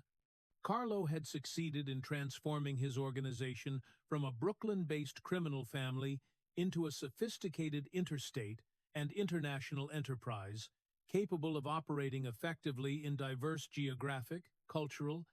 and economic environments. The foundation he had built during this period of rapid expansion would provide the platform for even greater achievements during the challenging decades that lay ahead, when World War and its aftermath would create both unprecedented opportunities and entirely new categories of risks for criminal leaders capable of adapting their methods to rapidly changing global conditions. The young man who had once conducted business from a modest social club in Bensonhurst had evolved into the leader of a criminal empire that stretched from the bustling streets of Manhattan to the sunny beaches of Florida and the exotic nightlife of Havana, demonstrating that the organizational principles and strategic vision he had developed could be successfully applied on a scale that few criminal leaders had ever attempted to achieve. The late autumn of 1939 brought with it an air of anticipation that seemed to permeate every corner of New York City, from the marble corridors of City Hall, where politicians gathered to discuss America's position regarding the war that had erupted in Europe, to the oak-paneled courtrooms, where judges presided over cases that would determine the fate of both ordinary citizens and those who operated in the shadows of legitimate society. Carlo Gambino sat in his private office above a restaurant in Little Italy, studying a detailed chart that mapped the complex web of relationships connecting his expanding criminal organization to the various levels of authority that governed life in America's greatest metropolis. The careful cultivation of these relationships had become perhaps the most crucial aspect of his leadership, requiring skills that went far beyond traditional criminal enterprise to encompass sophisticated understanding of human psychology, political processes, and the subtle art of making powerful people feel like willing partners rather than reluctant victims. The foundation of Carlo's approach to corruption had been established during his early years in Brooklyn, when he had learned to recognize the fundamental truth that most people in positions of authority were motivated by the same basic desires for security, respect, and advancement that drove individuals in every other walk of life. The difference lay not in the nature of these motivations, but in the methods required to satisfy them, while maintaining the appearance of legitimacy that public officials needed to preserve their effectiveness and credibility within the political systems they served. The police officers who provided the first line of protection for Carlo's operations represented perhaps the most straightforward category of official corruption, though even these relationships required careful management to ensure that cooperation remained reliable and discreet. Detective Sergeant Thomas Murphy, of the Brooklyn precinct that covered much of Carlo's traditional territory, had become one of his most valuable contacts through a relationship that had developed gradually over several years of patient cultivation and mutual benefit. Murphy's initial cooperation had been secured not through crude bribery, but through Carlo's intervention in a personal crisis that had threatened to destroy the detective's career and family life. When Murphy's gambling debts to unscrupulous bookmakers had reached dangerous levels, Carlo had quietly arranged for the debts to be forgiven while ensuring that Murphy understood the debt of gratitude that had been created by this assistance. The subsequent relationship had evolved into something that resembled genuine friendship, with Carlo providing occasional financial assistance and social support, while Murphy offered advance warning of planned raids and investigations that might otherwise have caught the criminal organization unprepared. The judge, who presided over the criminal court, where many of Carlo's associates faced legal proceedings, represented a more complex challenge in terms of cultivation and corruption. The Honorable Vincent Impellitteri possessed both the intelligence and integrity that had earned him respect throughout New York's legal community, making him an unlikely candidate for traditional forms of criminal influence. Carlo's approach to building a relationship with this important figure had required months of careful research and planning, beginning with a thorough understanding of the judge's background, family circumstances, and personal interests that might provide opportunities for legitimate social contact. The breakthrough had come through Carlo's legitimate restaurant business, which had provided a natural venue for hosting the kind of community dinner that would allow casual interaction between the judge and other respected figures from the Italian-American community. The judge's appreciation for authentic Sicilian cuisine and his interest in supporting local businesses had made him a regular customer, creating opportunities for the kind of gradual relationship building that Carlo preferred over more direct approaches to corruption. The influence that eventually developed from this relationship never involved direct payment or obvious quid pro quo arrangements that might have compromised the judge's reputation or attracted attention from other legal authorities. Instead, Carlo provided various forms of community support and social recognition that enhanced the judge's standing within the Italian-American community, while creating an atmosphere of mutual respect and obligation that subtly influenced judicial decisions in cases involving Carlo's organization. The municipal officials who controlled licensing, permits, and regulatory enforcement for Carlo's legitimate businesses required different approaches to cultivation, as their decisions directly affected the profitability and operational security of enterprises that provided both cover and income for illegal activities. Commissioner Anthony Castellano of the Department of Buildings had authority over construction permits that were essential for the real estate development projects that had become an increasingly important part of Carlo's expanding business empire. The relationship with Commissioner Castellano had begun through family connections, as Carlo had discovered that the commissioner's elderly mother lived in the same neighborhood where Carlo's own family maintained their residence. The systematic provision of small favors and courtesies to the elderly woman, ranging from assistance with grocery shopping to help with bureaucratic problems related to her pension,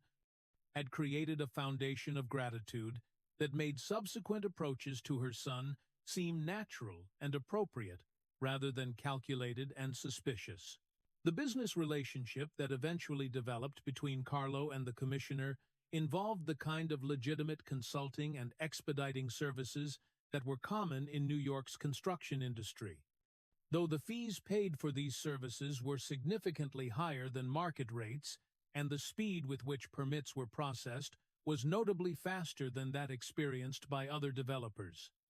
The arrangement provided genuine value to both parties while maintaining the appearance of legitimate business dealings that could withstand casual scrutiny from oversight agencies. The federal agents who represented the most serious threat to Carlo's expanding operations required the most sophisticated approaches to neutralization,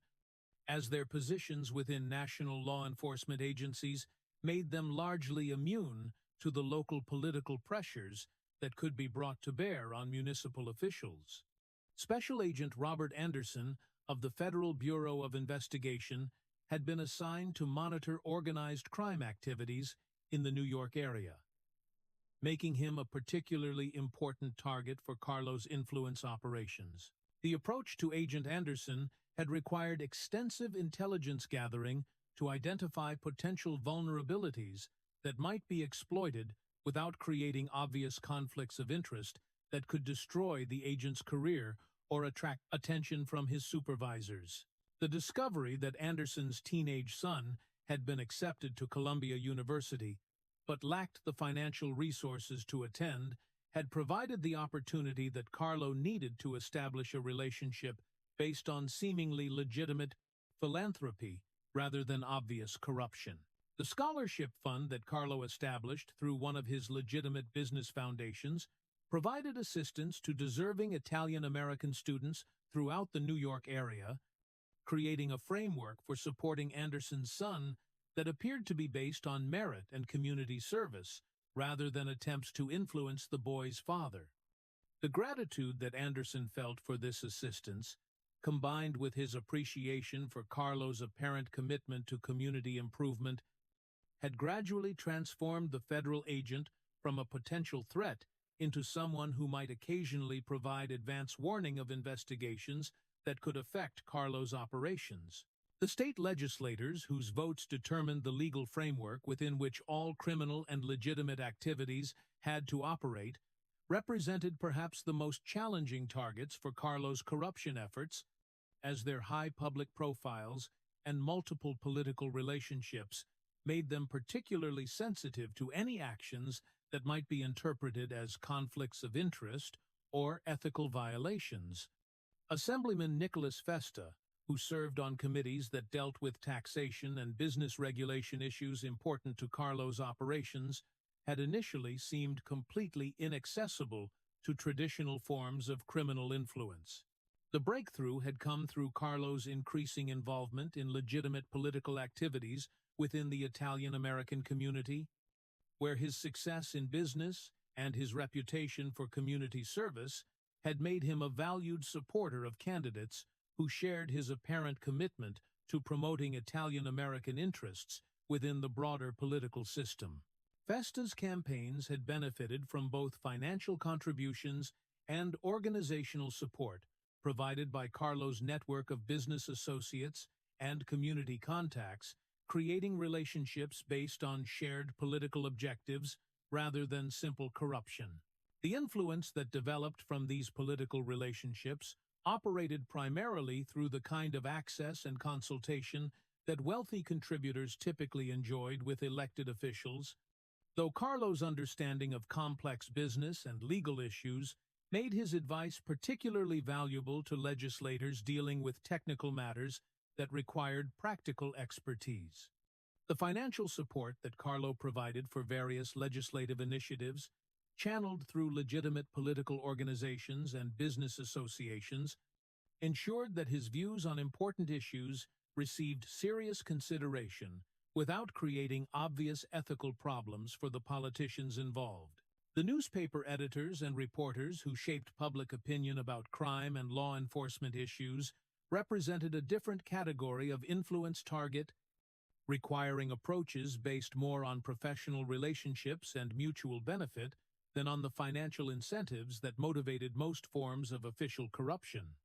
Editor Michael Romano of a prominent Italian-language newspaper had initially been skeptical of organized crime activities, but had gradually come to appreciate Carlo's apparent commitment to legitimate business success and community improvement. The relationship with Romano had developed through Carlo's systematic provision of exclusive access to legitimate business stories and community events that helped the newspaper maintain its relevance and circulation within the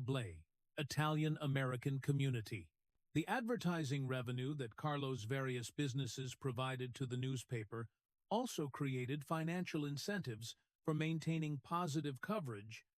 while Carlo's assistance with access to other business leaders and community figures helped the newspaper develop sources that enhanced its overall quality and credibility. The bank executives who controlled access to credit and financial services that were essential for both legitimate and illegal business operations required cultivation through the kind of substantial business relationships that demonstrated Carlo's reliability and financial strength, rather than simple corruption or intimidation. President Giuseppe Castellano of the Flushing National Bank had initially been reluctant to provide services to businesses with any connections to organized crime activities,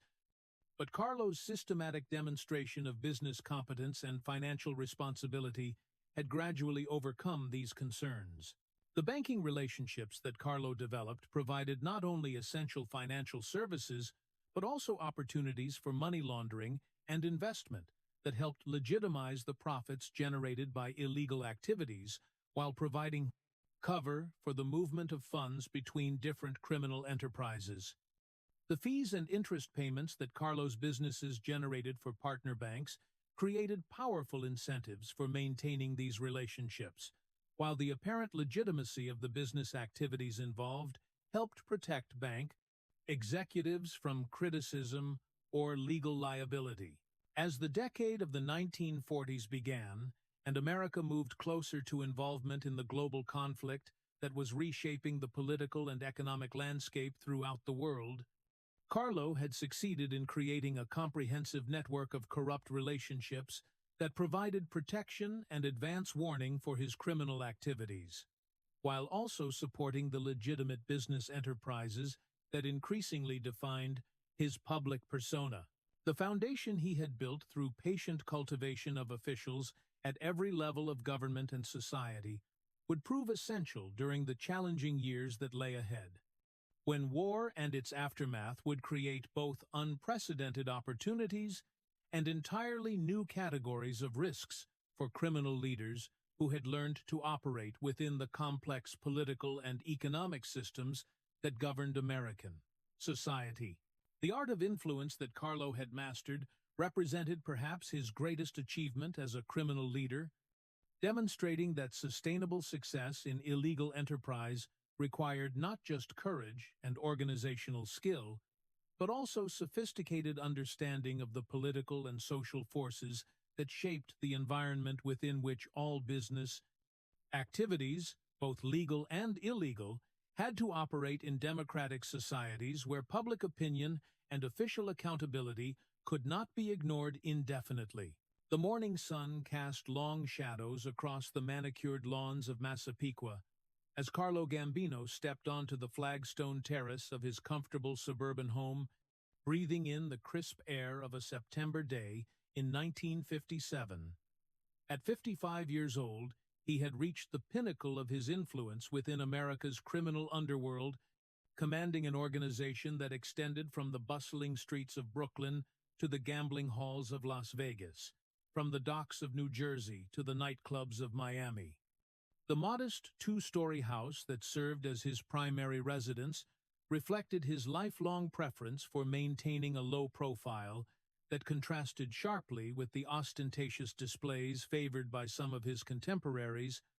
though the carefully tended gardens and subtle security measures suggested the presence of someone whose daily concerns extended far beyond those of ordinary suburban residents. The ritual of Carlo's morning coffee had evolved into a carefully orchestrated ceremony that provided him with the first opportunity each day to review the complex web of relationships and responsibilities that defined his position as one of the most powerful criminal leaders in American history. The espresso that his wife Catherine prepared according to the traditional Sicilian methods she had learned from her mother-in-law created an aromatic bridge between the old-world traditions that had shaped Carlo's fundamental values and the thoroughly American environment where he had built his remarkable career. The newspaper that arrived each morning provided Carlo with essential intelligence about the broader political and economic forces that might affect his various enterprises,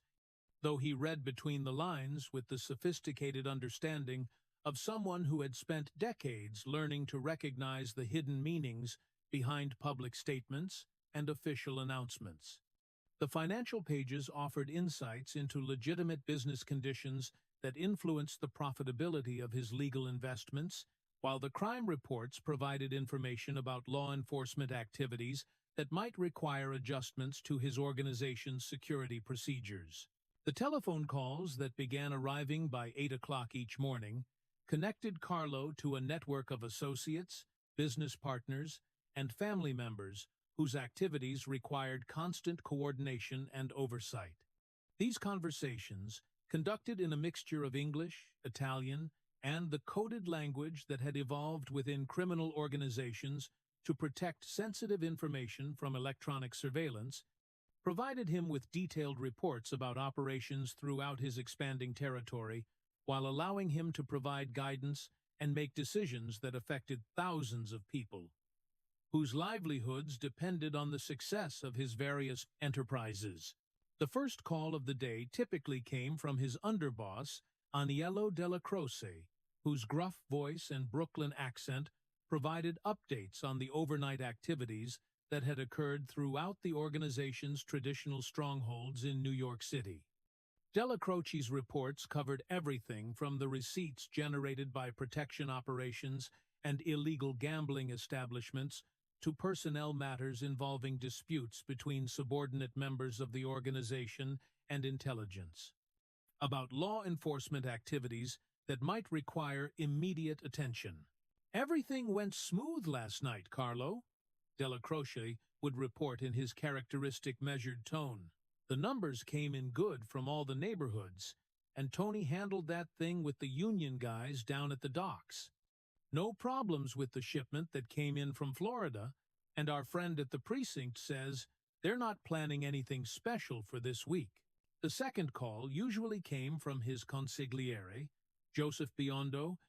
whose responsibilities included maintaining relationships with other criminal families throughout the country and providing strategic advice on matters that required careful consideration of political and legal implications. Biondo's updates often involved complex negotiations with criminal leaders in Chicago, Philadelphia, and other major cities, where cooperation between different organizations could produce benefits for everyone involved, while competition might lead to expensive and dangerous conflicts. The business meetings that occupied much of Carlo's morning hours took place in a variety of locations that reflected the diverse nature of his interests and responsibilities. The legitimate office above his restaurant in Little Italy provided a secure environment for discussions about construction projects, real estate investments, and import-export businesses that generated substantial legal income while also providing cover for illegal activities. The carefully decorated space, with its photographs of family gatherings and community events, created an atmosphere that emphasized Carlo's role as a successful businessman and respected community leader rather than a criminal mastermind. The construction company that Carlo had established during the post-war building boom had become one of his most successful legitimate enterprises,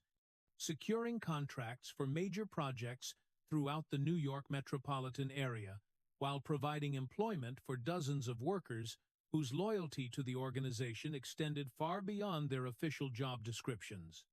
The morning meetings with project managers and union representatives required Carlo to demonstrate the same attention to detail and problem-solving ability that characterized his criminal activities, ensuring that construction schedules were maintained, quality standards were met, and labor disputes were resolved before they could affect profitability. or attract unwanted attention from regulatory agencies. The restaurant business that provided Carlo's public identity as a successful Italian-American entrepreneur had expanded to include several establishments throughout Brooklyn and Manhattan,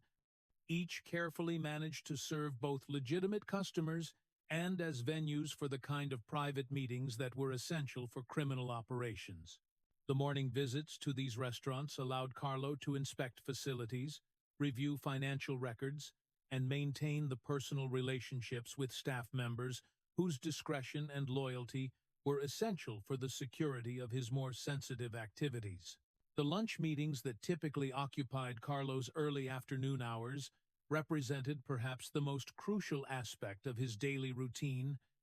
providing opportunities for the kind of face-to-face negotiations and relationship maintenance that could not be conducted safely through telephone conversations or written communications. These meetings often took place at carefully selected restaurants, where private dining rooms provided security from electronic surveillance, while excellent food and attentive service created an atmosphere conducive to the patient. Discussions through which important decisions were reached. The participants in these lunch meetings included not only members of Carlo's own organization, but also representatives from other criminal families, legitimate business leaders whose cooperation was essential for various legal and illegal enterprises, and political figures whose influence could affect the regulatory environment within which all his activities had to operate. The conversations that took place during these carefully orchestrated gatherings required diplomatic skills that rivaled those of professional politicians, as Carlo balanced competing interests and conflicting demands, while maintaining the respect and cooperation that were essential for his continued success. The afternoon hours were often devoted to the personal audiences that allowed subordinate members of the organization to bring their problems and concerns directly to Carlo's attention, following traditions that had governed relationships between leaders and followers within Sicilian criminal families for centuries. These meetings, which took place in the comfortable study of his Massapequa home, provided opportunities for Carlo to demonstrate the paternal concern and practical wisdom that had earned him the absolute loyalty of men who might otherwise have been tempted to seek advancement through betrayal or defection to rival organizations. The problems brought to these audiences ranged from disputes between different members of the organization to requests for assistance with legal difficulties, financial emergencies, or family crises that required intervention from someone with Carlo's resources and influence. His responses to these requests reflected his understanding that successful criminal leadership required not only the ability to make profitable business decisions, but also the wisdom to provide guidance and support that strengthened the personal bonds connecting individual members to the larger organization. The family dinners that concluded most of Carlo's days provided essential balance to the demanding responsibilities of criminal leadership, allowing him to maintain the personal relationships and domestic tranquility that served as refuge from the pressures and dangers that characterized his professional activities. The large dining room table, where 3 generations of the Gambino family gathered each evening, created an atmosphere of warmth and continuity that reminded Carlo of the fundamental values that had motivated his original decision to emigrate from Sicily in search of better opportunities for himself and his descendants. The conversations that took place during these family gatherings carefully avoided direct references to Carlo's criminal activities, though the obvious prosperity that surrounded the family and the respectful treatment that Carlo received from visitors and telephone callers provided clear evidence of his important position within their community. The children and grandchildren who shared these meals were encouraged to pursue legitimate careers and educational opportunities that would provide them with alternatives to the dangerous path that had brought Carlo to his current position of power and influence. The evening walks that Carlo often took through his neighborhood provided opportunities for the kind of solitary reflection that allowed him to process the complex information and competing demands that had accumulated throughout each day. The quiet streets of Massapequa, where modest homes sheltered families whose concerns centered on mortgage payments, children's education, and retirement planning, offered a peaceful contrast to the high-stakes environment where Carlo's professional decisions could determine the fate of criminal enterprises spanning multiple states and involving millions of dollars in annual revenue. The security measures that protected Carlo's home and family had been implemented with the same careful attention to detail that characterized all his organizational activities, though they were designed to remain invisible to neighbors who might otherwise become curious about the true nature of their quiet and courteous neighbors' activities. The seemingly casual presence of associates who lived nearby, the sophisticated alarm systems that protected against intrusion, and the communication equipment that allowed immediate contact with his organization's security personnel all operated without attracting the kind of attention that might compromise the peaceful domesticity that Carlo valued as essential for his mental and emotional well-being. The legitimate community activities that occupied portions of Carlo's time reflected his understanding that successful criminal leaders needed to maintain positive relationships with the broader society within which they operated. His involvement in Italian-American cultural organizations, charitable foundations that supported worthy causes within his community, and business associations that promoted legitimate commercial interests all contributed to his public image as a successful entrepreneur whose achievements reflected the possibilities available to hardworking immigrants in American society. The bedtime routine that concluded each day often included reading that ranged from business publications and newspapers to books about history and biography that provided Carlo with perspectives on leadership and strategy that could be applied to his own challenges and opportunities. The quiet hours before sleep offered time for the kind of strategic thinking that had distinguished his approach to criminal enterprise throughout his remarkable career, allowing him to consider long-term implications of current decisions while planning for future developments that might require adjustments to his organization's methods and priorities. As Carlo prepared for sleep in his comfortable suburban bedroom, surrounded by the material evidence of his extraordinary success in adapting old-world criminal traditions to new-world opportunities, he could reflect with satisfaction on the empire he had built through patience, intelligence, and careful attention to the human relationships that formed the foundation of all sustainable power. The next day would bring new challenges and opportunities that would test his continued ability to balance the competing demands of criminal leadership, family responsibility, and community standing that defined his complex position within American society. The late afternoon light filtered through the heavy curtains of Carlo Gambino's study on a quiet Sunday in October of 1959,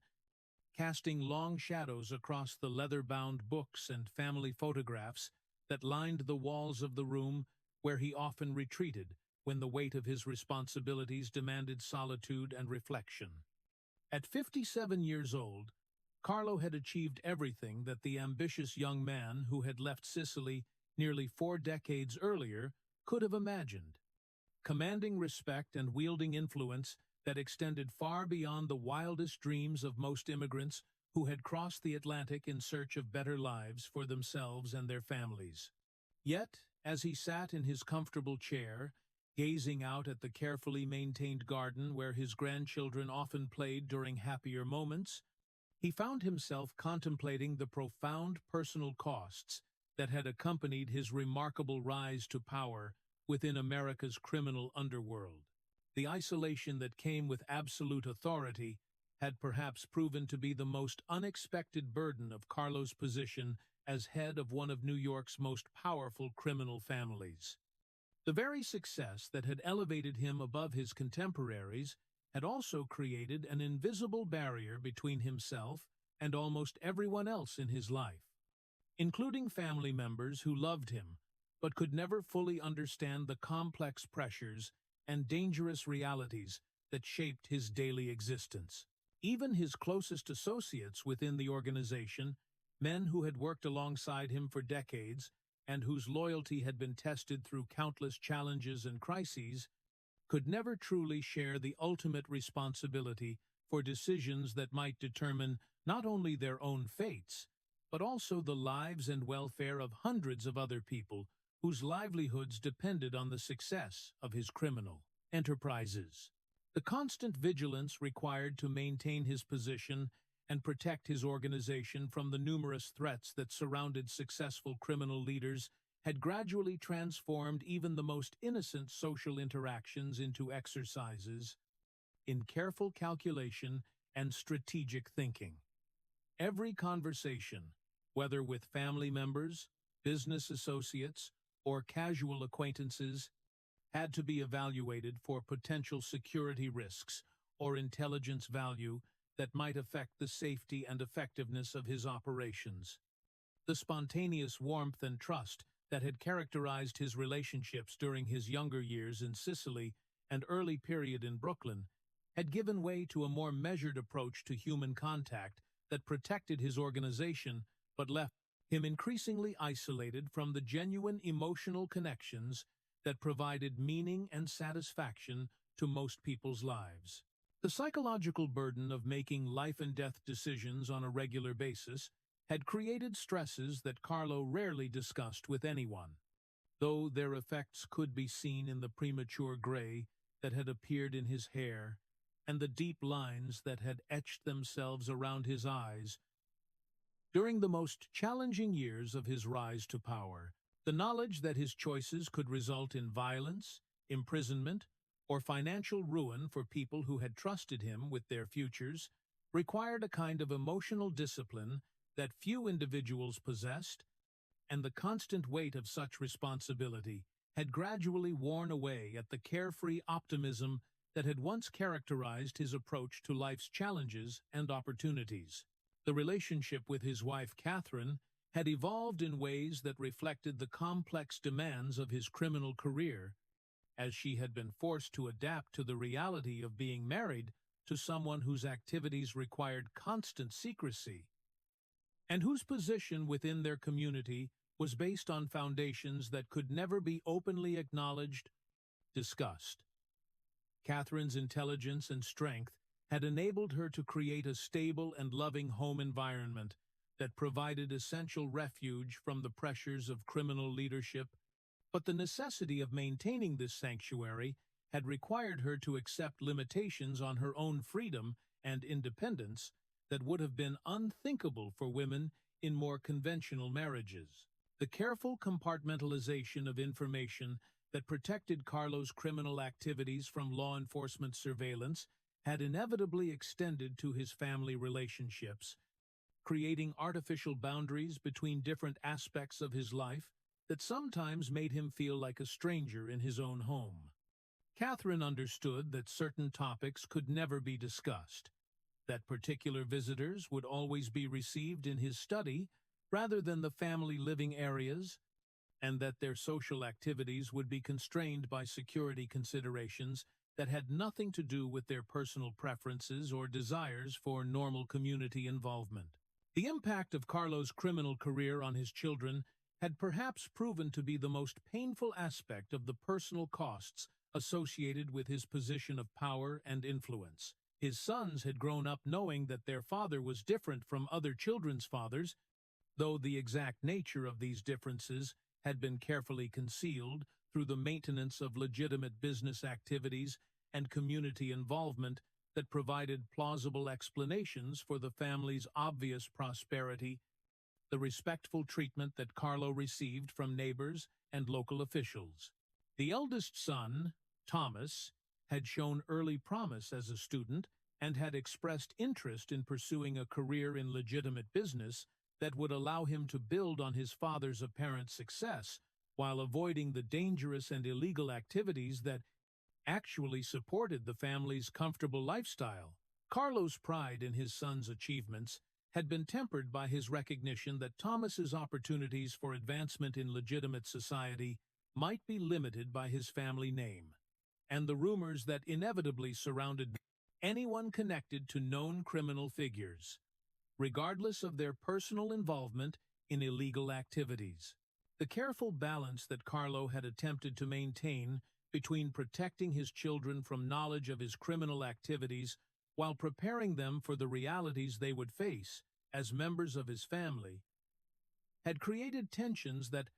became more pronounced as the children matured and began to understand the true nature of their father's position within their community. The pride they felt in his obvious success and the respect he commanded had to be reconciled with their growing awareness that this success was based on activities that society condemned and that could result in imprisonment, or worse, if discovered by law enforcement authorities. The grandchildren who had begun to appear as Carlo's own children reached adulthood represented both the greatest joy and the deepest concern in his personal life as he contemplated the legacy that his choices would leave for future generations of his family. The innocent pleasure that these young children took in their grandfather's attention, and the comfortable circumstances that surrounded their early years, provided moments of pure happiness that reminded Carlo of his own childhood in Sicily and the simple family bonds that had motivated his original decision to seek better opportunities in America. Yet, even these precious relationships were shadowed by Carlo's awareness that the wealth and influence that allowed him to provide educational opportunities and material advantages for his grandchildren had been purchased through involvement in activities that could ultimately bring shame and danger to innocent family members who had never chosen to participate in criminal enterprise. The elaborate security measures that protected his home and family, while necessary for their safety, also served as constant reminders that their comfortable suburban existence was sustained by forces that could turn dangerous without warning. The health problems that had begun to affect Carlo during his middle years reflected not only the natural aging process, but also the accumulated effects of decades of stress, irregular sleep, and the kind of chronic tension that accompanied life in an environment where mistakes could have fatal consequences. The heart condition that his doctor had identified during a routine examination had been attributed to hereditary factors and the normal wear associated with an active business career, but Carlo understood that the constant pressure of criminal leadership had likely contributed to the deterioration of his physical condition. The medications that Carlo had begun taking to manage his blood pressure and other health issues served as daily reminders of his mortality and the limited time that remained for him to secure the future of his organization and family,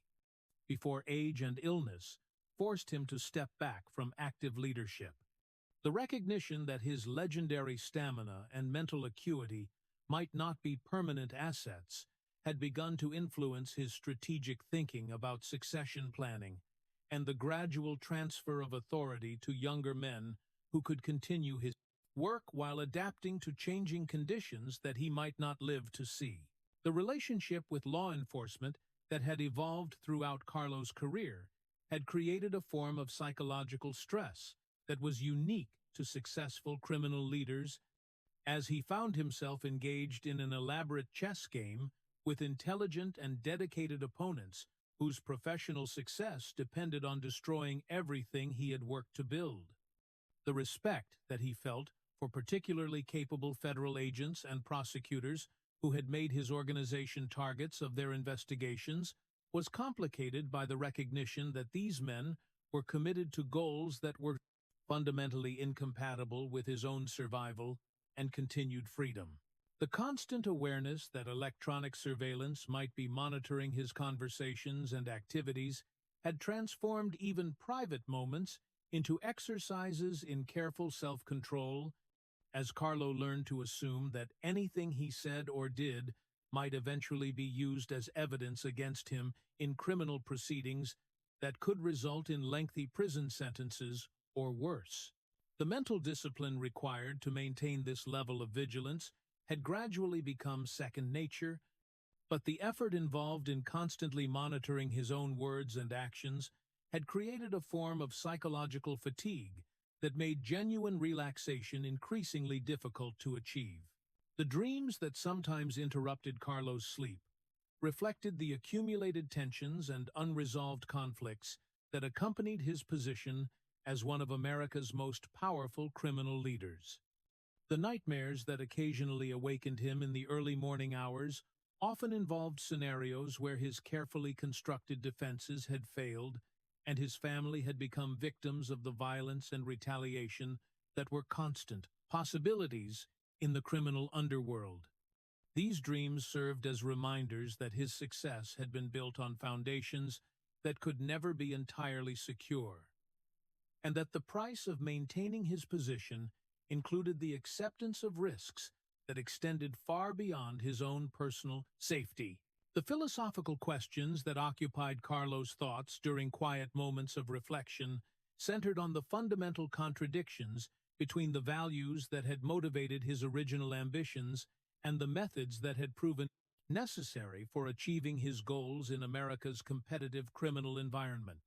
The young man who had left Sicily with dreams of honest success and family prosperity had evolved into someone whose achievements were based on activities that violated both legal and moral standards that he had once respected, creating internal conflicts that could never be entirely resolved through rationalization or practical justification. The legacy that Carlo contemplated leaving for future generations included not only the material wealth and organizational structure that represented his life's work, but also the moral complexities and personal costs that would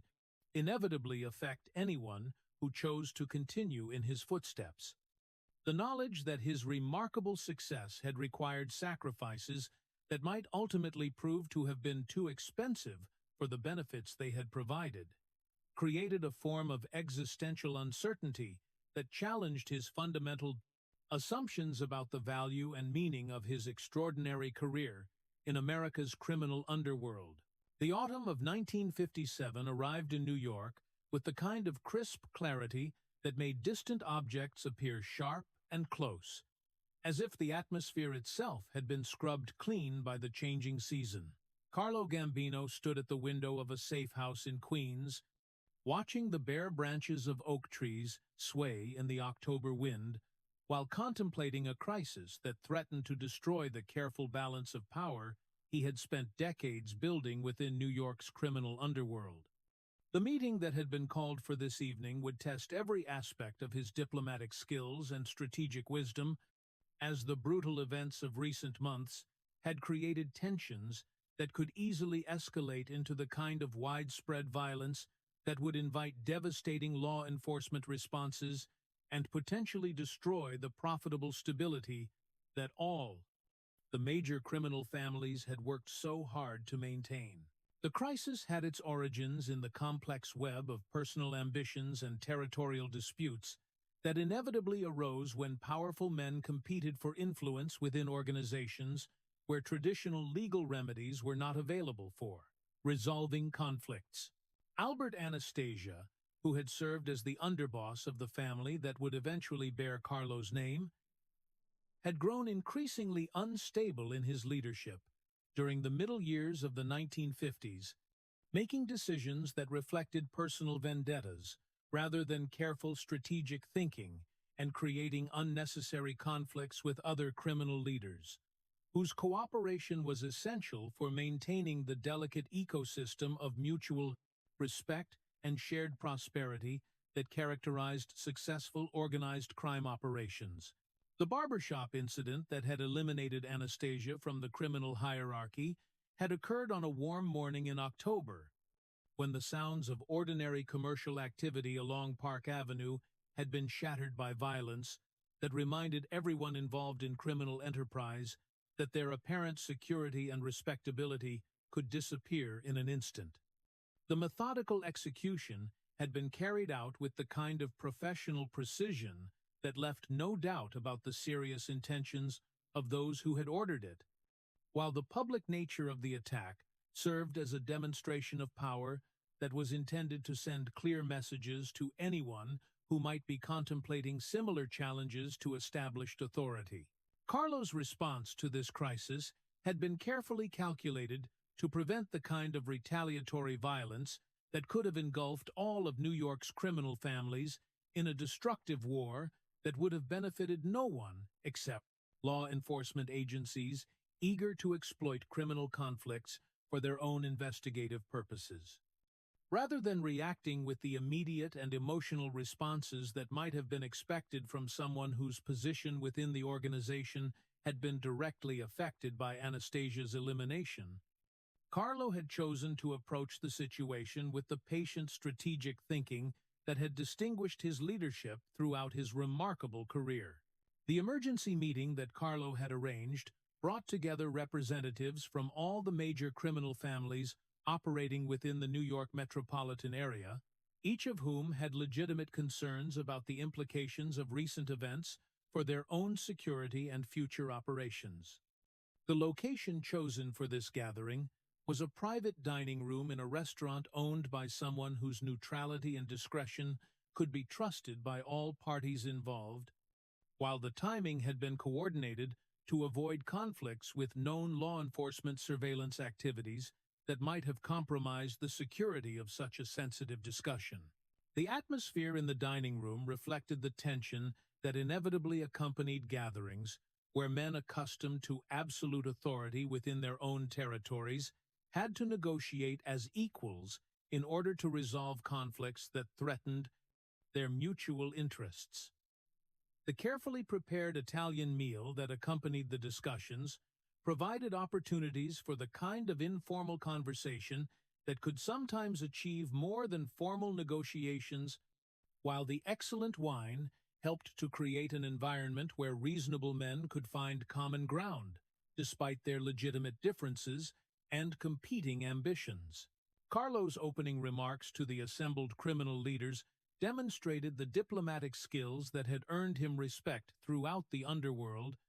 as he acknowledged the legitimate concerns that each family had about recent events, while emphasizing the shared interests that made cooperation more profitable than conflict for everyone involved. His analysis of the situation focused on practical considerations rather than emotional responses, outlining the potential consequences of various courses of action, while suggesting approaches that could address everyone's essential needs without creating new problems that might prove even more difficult to resolve.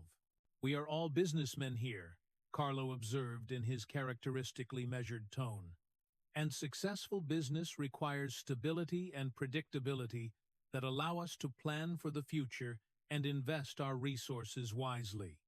The recent troubles have created uncertainties that serve no one's interests, and we need to work together to restore the kind of environment where all our families can prosper without constant fear of unexpected conflicts that disrupt our operations and attract unwanted attention from authorities who are always looking for opportunities to cause problems for our organizations." The negotiations that followed required hours of patient discussion, as each family's representative outlined their specific concerns and proposed solutions that would protect their interests while contributing to the broader stability that everyone recognized as essential for continued success. The complexity of these discussions reflected the sophisticated nature of modern criminal enterprise, where territorial boundaries, profit-sharing arrangements, and dispute resolution mechanisms had to be negotiated with the same attention to detail that characterized major corporate mergers or international trade agreements. Carlo's role in facilitating these negotiations drew on all the experience he had accumulated during decades of resolving conflicts between competing interests, as he helped each participant understand how their specific concerns could be addressed within a framework that served everyone's fundamental objectives. His ability to identify creative solutions that allowed all parties to achieve their essential goals while making reasonable compromises on less critical issues proved crucial in reaching agreements that might otherwise have seemed impossible, given the strong emotions and conflicting demands that had characterized the initial positions of various family representatives. The resolution that emerged from these lengthy discussions established new protocols for managing disputes between criminal families, created mechanisms for sharing information about potential threats to their collective security, and outlined procedures for coordinating responses to law enforcement activities that might affect multiple organizations. Perhaps most importantly, the agreements reached during this crisis demonstrated that criminal leaders could work together to prevent conflicts from escalating into the kind of violence that would ultimately damage everyone's interests, while strengthening the position of their common enemies in law enforcement and government. The implementation of these new arrangements required careful attention to details that might seem minor, but could become sources of future conflict if not properly addressed from the beginning. The territorial boundaries that had been redrawn to accommodate changes in leadership needed to be clearly defined and communicated to all subordinate members of each organization, while the profit-sharing formulas that governed joint ventures had to be precise enough to prevent misunderstandings that might lead to accusations of cheating or unfair treatment. Carlo's emerging position as the primary leader of what would become known as the Gambino family resulted directly from the respect he had earned during this crisis, as other criminal leaders recognized his unique combination of intelligence, diplomatic skill, and strategic vision that made him particularly well-suited for managing the complex challenges that faced modern criminal organizations. The transition of authority was accomplished with remarkable smoothness, reflecting the careful preparation that Carlo had undertaken during the years when he had served as Anastasia's underboss, while gradually building the relationships and expertise that would enable him to assume greater responsibility when circumstances required such changes. The new organizational structure that Carlo implemented incorporated lessons learned from observing both the successes and failures of previous leadership approaches, emphasizing the importance of maintaining clear communication channels between different levels of the hierarchy, while ensuring that decision-making authority remained concentrated in positions where it could be exercised quickly, effectively, when circumstances required immediate responses to unexpected challenges or opportunities. The intelligence networks that Carlo had developed throughout his career proved particularly valuable during this transition period, as accurate information about the intentions and capabilities of both criminal rivals and law enforcement agencies became essential for making the strategic decisions that would determine whether the crisis could be successfully resolved, or would escalate into the kind of destructive conflict that everyone was working to prevent. The financial arrangements that supported these new organizational structures required sophisticated understanding of both legitimate and illegitimate business practices, as the profits generated by various criminal enterprises had to be allocated according to formulas that rewarded performance and loyalty, while providing resources for continued expansion and the corruption of officials whose cooperation was essential for long-term success. The psychological impact of successfully managing this crisis extended far beyond the immediate resolution of specific disputes, as Carlo's demonstrated ability to prevent violence and maintain stability during a potentially explosive situation enhanced his reputation throughout the criminal underworld, while also providing valuable experience that would serve him well during future challenges that would test his leadership in different ways. The law enforcement response to these events reflected the sophisticated understanding that federal agencies had developed regarding the structure and operations of organized crime families, though their ability to penetrate the security measures that protected sensitive communications and meetings remained limited by the careful precautions that experienced criminal leaders had learned to implement during decades of avoiding official surveillance and investigation.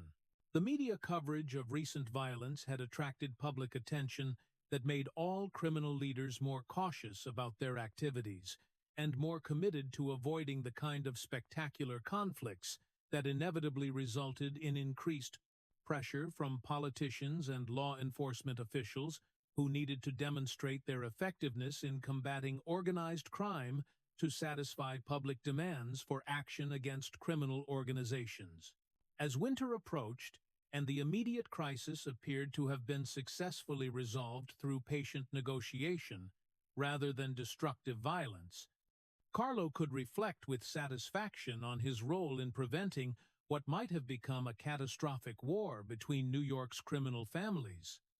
The diplomatic skills and strategic vision that had enabled him to navigate these dangerous waters had established his position as the preeminent leader within the city's criminal hierarchy, while the organizational innovations he had implemented during this transition period would provide the foundation for even greater achievements during the challenging years that lay ahead, when changing social and political conditions would create new opportunities and impose new demands on criminal leaders capable of adapting their methods to evolving circumstances. The cold morning air of November 1957 carried with it an unusual tension that seemed to permeate the usually quiet streets of Appalachian, New York,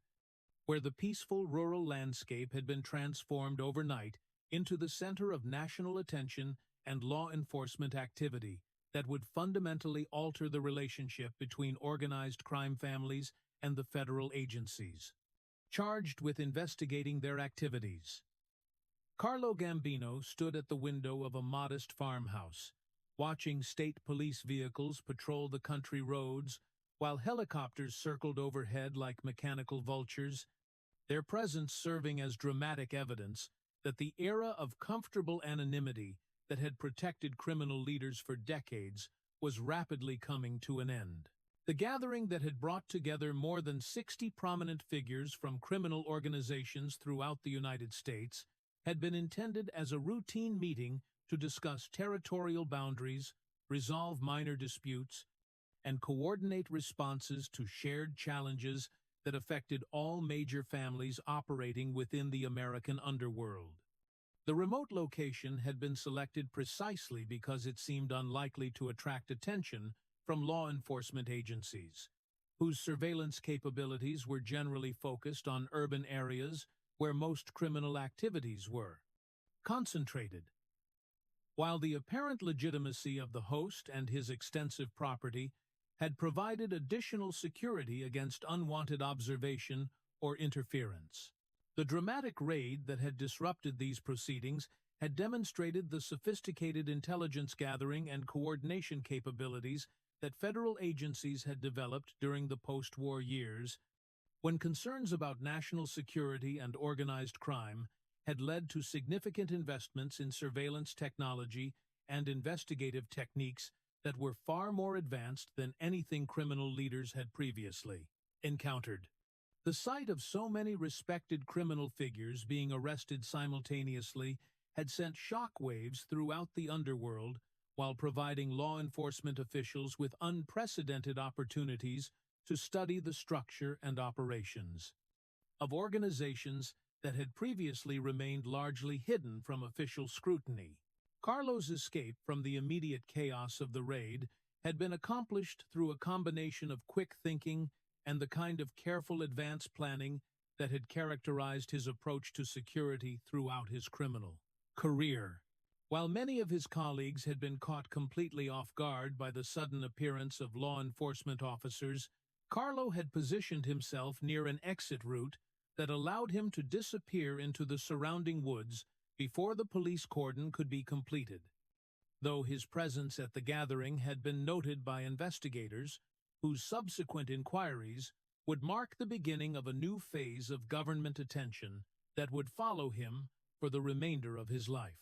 The aftermath of the Appalachian incident had created a fundamentally different environment for organized crime operations, as the public exposure of the meeting had generated political pressure for more aggressive law enforcement responses while providing federal agencies with justification for expanded surveillance and investigation programs that would eventually penetrate even the most sophisticated security measures that criminal organizations had developed to protect their activities. The comfortable assumption that criminal leaders could operate with relative impunity as long as they avoided attracting excessive public attention had been shattered by the dramatic evidence that such meetings were both known to authorities and vulnerable to disruption through coordinated law enforcement action. The congressional hearings that followed the Appalachian revelations had transformed organized crime from a subject of occasional newspaper coverage into a matter of sustained national concern as senators and representatives competed to demonstrate their commitment to combating criminal enterprises that had apparently achieved levels of organization and influence that surprised even experienced law enforcement officials. The McClellan Committee investigations that dominated news coverage during the late 1950s had created a new category of public celebrity for criminal figures who found themselves subjected to the kind of intense media scrutiny that had previously been reserved for movie stars and political leaders. Carlo's appearances before these congressional committees had required all the diplomatic skills and strategic thinking that he had developed during decades of navigating complex negotiations with criminal rivals and corrupt officials, though the public nature of these proceedings had created challenges that were fundamentally different from anything he had previously encountered. The television cameras that recorded every gesture and expression for broadcast to millions of American households had made it impossible to maintain the careful anonymity that had previously protected criminal leaders from public recognition, while the formal legal setting had required responses that could satisfy constitutional requirements for self-incrimination protection without appearing to be obviously evasive or disrespectful to legitimate governmental authority. The performance that Carlo delivered during these public appearances had demonstrated his sophisticated understanding of American legal and political systems as he managed to provide testimony that technically satisfied legal requirements while revealing virtually nothing about his actual activities or organizational responsibilities. His respectful demeanor and carefully worded responses had frustrated investigators who recognized his importance within organized crime circles, but found themselves unable to extract admissions or information that could be used to support criminal prosecutions. While his apparent legitimacy as a successful businessman had made it difficult for committee members to justify treating him as harshly as they might have preferred. The Federal Bureau of Investigation's response to the heightened political pressure had included significant expansion of organized crime investigation units and the development of new surveillance techniques that represented substantial advances over the relatively primitive methods that had previously been employed to monitor criminal activities. The electronic listening devices that began appearing in locations frequented by criminal leaders had required fundamental changes in communication procedures and meeting protocols, as conversations that had once been conducted with complete confidence in their privacy now had to be carefully planned to avoid revealing sensitive information that could be used to support criminal charges. Carlo's adaptation to this new surveillance environment had demonstrated the same careful attention to detail and strategic thinking that had characterized his responses to previous challenges throughout his criminal career. The development of coded language systems that could convey necessary information while avoiding direct references to illegal activities had required sophisticated understanding of both linguistic subtlety and legal evidence requirements, while the implementation of security procedures that could detect or avoid electronic surveillance had demanded investments in technology and expertise that were far more complex than anything criminal organizations had previously required. The shift from direct meetings to more elaborate communication systems had inevitably affected the efficiency and spontaneity that had characterized criminal operations during earlier periods, as the necessity of avoiding surveillance had created delays and complications that sometimes interfered with the rapid decision-making that successful criminal enterprise often required. The psychological impact of constant surveillance had perhaps proven even more significant than its practical effects, as the knowledge that any conversation might be recorded and later used as evidence had created an atmosphere of chronic tension that affected every aspect of criminal leadership and organizational management. The legitimate business activities that had previously provided convenient cover for criminal operations had become subjects of intense scrutiny from tax investigators and regulatory agencies whose enhanced authority and resources allowed them to examine financial records and business relationships with unprecedented thoroughness. The construction companies, restaurants, and import-export businesses that had generated substantial legal income while supporting illegal activities now required careful management to ensure that their operations could withstand detailed examination from hostile investigators looking for evidence of tax evasion, regulatory violations, or connections to criminal enterprises. Carlo's response to these new challenges had included significant restructuring of his business operations to create clearer separation between legitimate and illegitimate activities,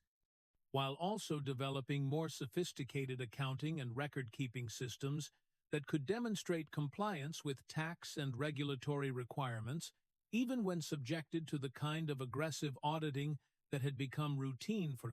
businesses associated with suspected criminal figures. The legal and accounting expertise that these defensive measures required had necessitated relationships with professionals whose own reputations and careers could be damaged by association with criminal clients, creating additional complications for criminal leaders who had previously been able to operate with minimal professional support. The public attention that had focused on organized crime activities had also created new pressures from community groups and legitimate business organizations that had previously been willing to coexist peacefully with criminal enterprises, as long as their activities remained relatively discreet and nonviolent. The exposure of criminal influence within labor unions, legitimate businesses, and political organizations had generated demands for reform that made it more difficult for criminal leaders to maintain the network of relationships and corrupt arrangements that had previously provided protection and support for their operations. The younger generation of law enforcement officials who had begun advancing to positions of authority during this period had brought with them different attitudes and approaches that reflected both enhanced training and greater resources for combating organized crime, while also demonstrating less willingness to tolerate the informal accommodations that had sometimes characterized relationships between criminal leaders and local police officials during earlier periods. The federal task forces that had been created to coordinate investigations across jurisdictional boundaries had eliminated many of the safe havens that criminal organizations had previously exploited by moving activities between different cities or states where communication between law enforcement agencies had been limited or non-existent. The technological advances that had transformed surveillance capabilities had been accompanied by legal developments that expanded the authority of federal agencies to conduct investigations that would have been impossible under earlier interpretations of constitutional restrictions. While new categories of federal crimes had created additional tools for prosecutors seeking to build cases against criminal leaders whose activities might not have violated traditional state laws but could be prosecuted under expanded prosecuted federal statutes dealing with interstate commerce, tax evasion, or racketeering. Carlo's recognition that these fundamental changes in the law enforcement environment required corresponding adaptations in criminal operations had led to extensive consultations with legal experts, whose advice would prove essential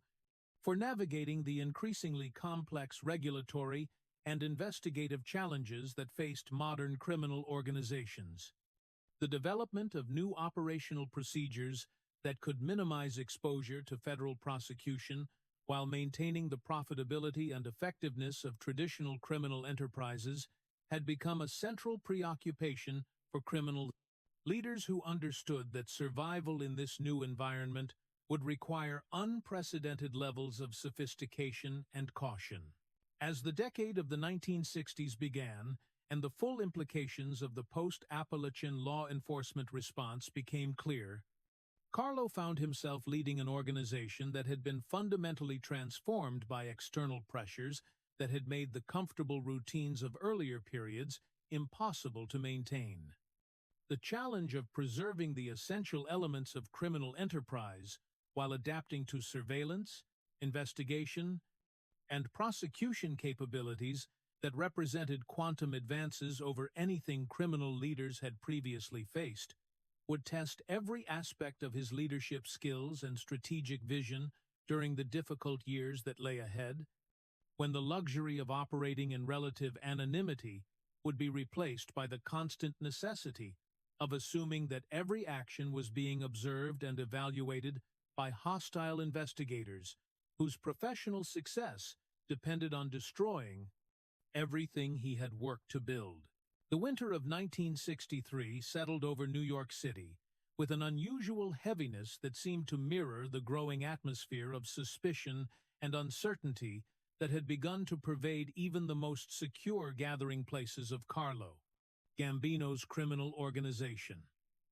The comfortable social club in Bensonhurst that had served as an informal headquarters for more than a decade now felt different somehow, as conversations that had once flowed naturally between trusted associates had become careful exercises in strategic communication, where every word was weighed for its potential implications and every silence was analyzed for hidden meanings that might reveal dangerous thoughts or divided loyalties. Carlo himself had noticed these subtle changes in the behavior and demeanor of men who had worked alongside him for years, observing the way their eyes would dart toward corners where electronic listening devices might be hidden, the manner in which they would pause before answering questions that had once prompted immediate and candid responses, and the increasing tendency to conduct important discussions during walks through parks or drives along highways where surveillance would be more difficult to maintain. The erosion of the natural trust and easy camaraderie that had once characterized relationships within the organization represented perhaps the most serious threat to its continued effectiveness,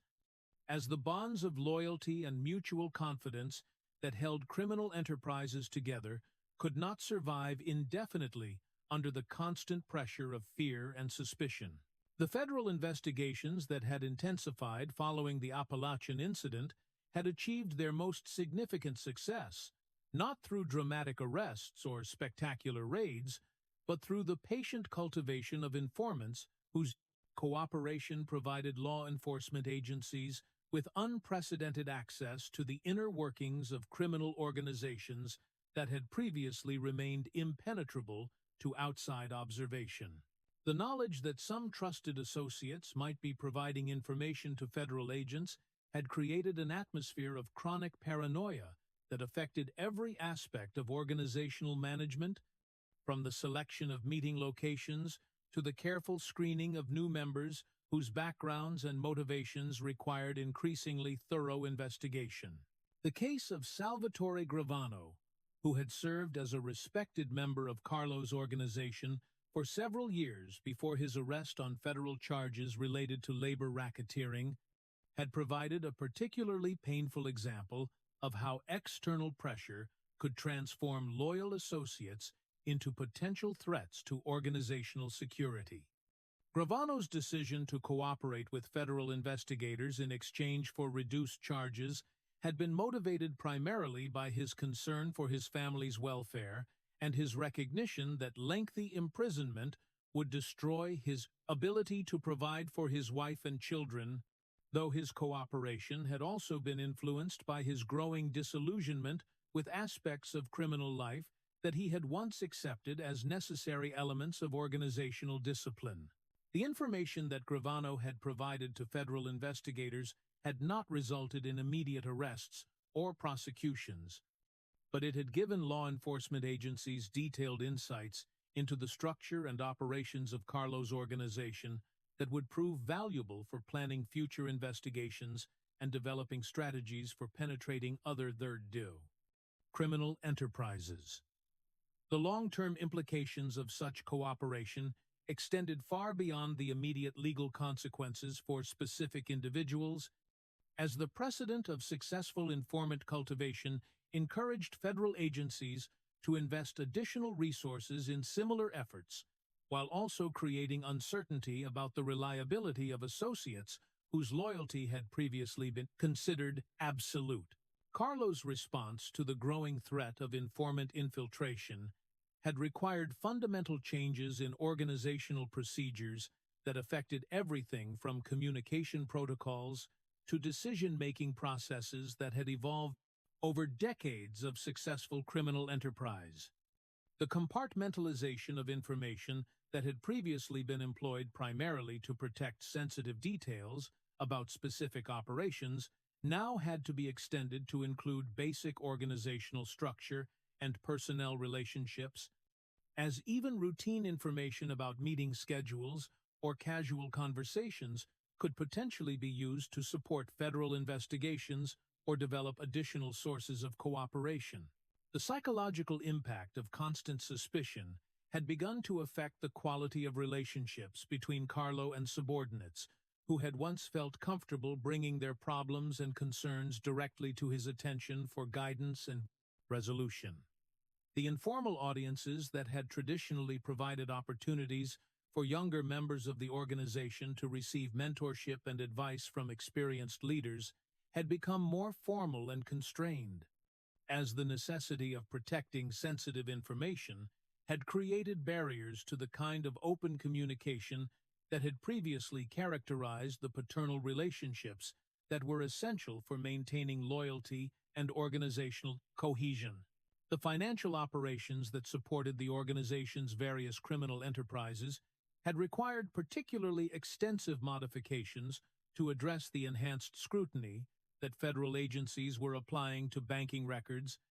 business transactions, and cash flows that might reveal connections to illegal activities. The sophisticated money laundering systems that Carlo had developed during the expansion of his operations now had to account for the possibility that financial institutions were cooperating with federal investigations by monitoring unusual transactions or reporting suspicious activities to regulatory agencies whose authority had been significantly expanded during the previous decade. The legitimate businesses that provided cover and income for criminal operations had become subjects of intense examination from tax investigators, labor officials, and regulatory agencies whose enhanced resources and expanded authority allowed them to detect irregularities that might have gone unnoticed during earlier periods when government oversight was less comprehensive and systematic. The restaurant and construction operations that had generated substantial legal profits while supporting illegal activities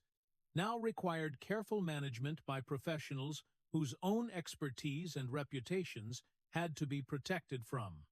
association with criminal enterprises that could destroy their careers and credibility. The relationship between Carlo's organization and other criminal families throughout the New York area had also been affected by the climate of suspicion and uncertainty that characterized law enforcement pressure during the early 1960s.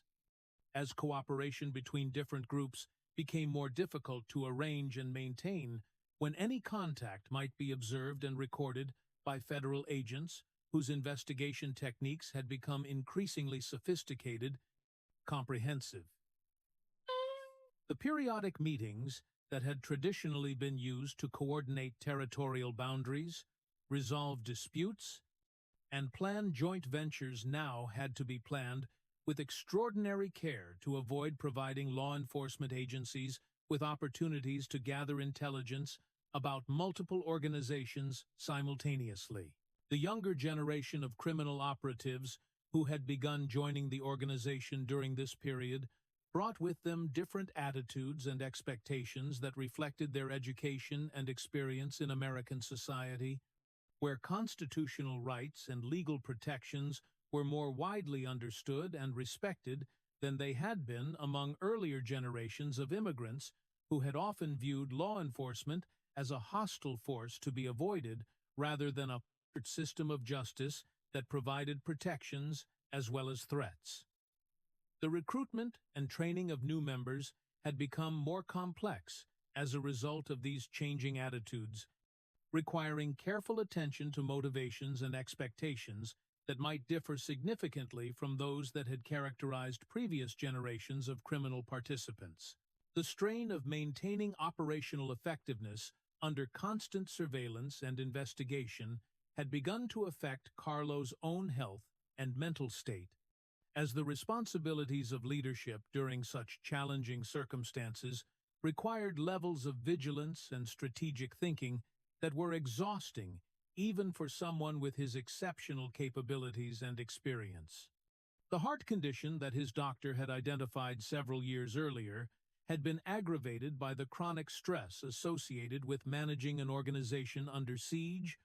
while the medications that he had begun taking to control his blood pressure and other symptoms served as daily reminders of the physical cost of sustained pressure and anxiety. The family relationships that had provided essential emotional support throughout Carlo's career had also been affected by the increased security measures that were necessary to protect his wife and children from potential retaliation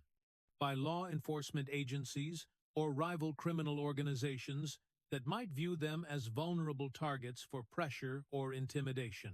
The comfortable domesticity that had characterized his home life during earlier periods had been replaced by a more guarded existence, where even routine family activities required careful planning to ensure that surveillance did not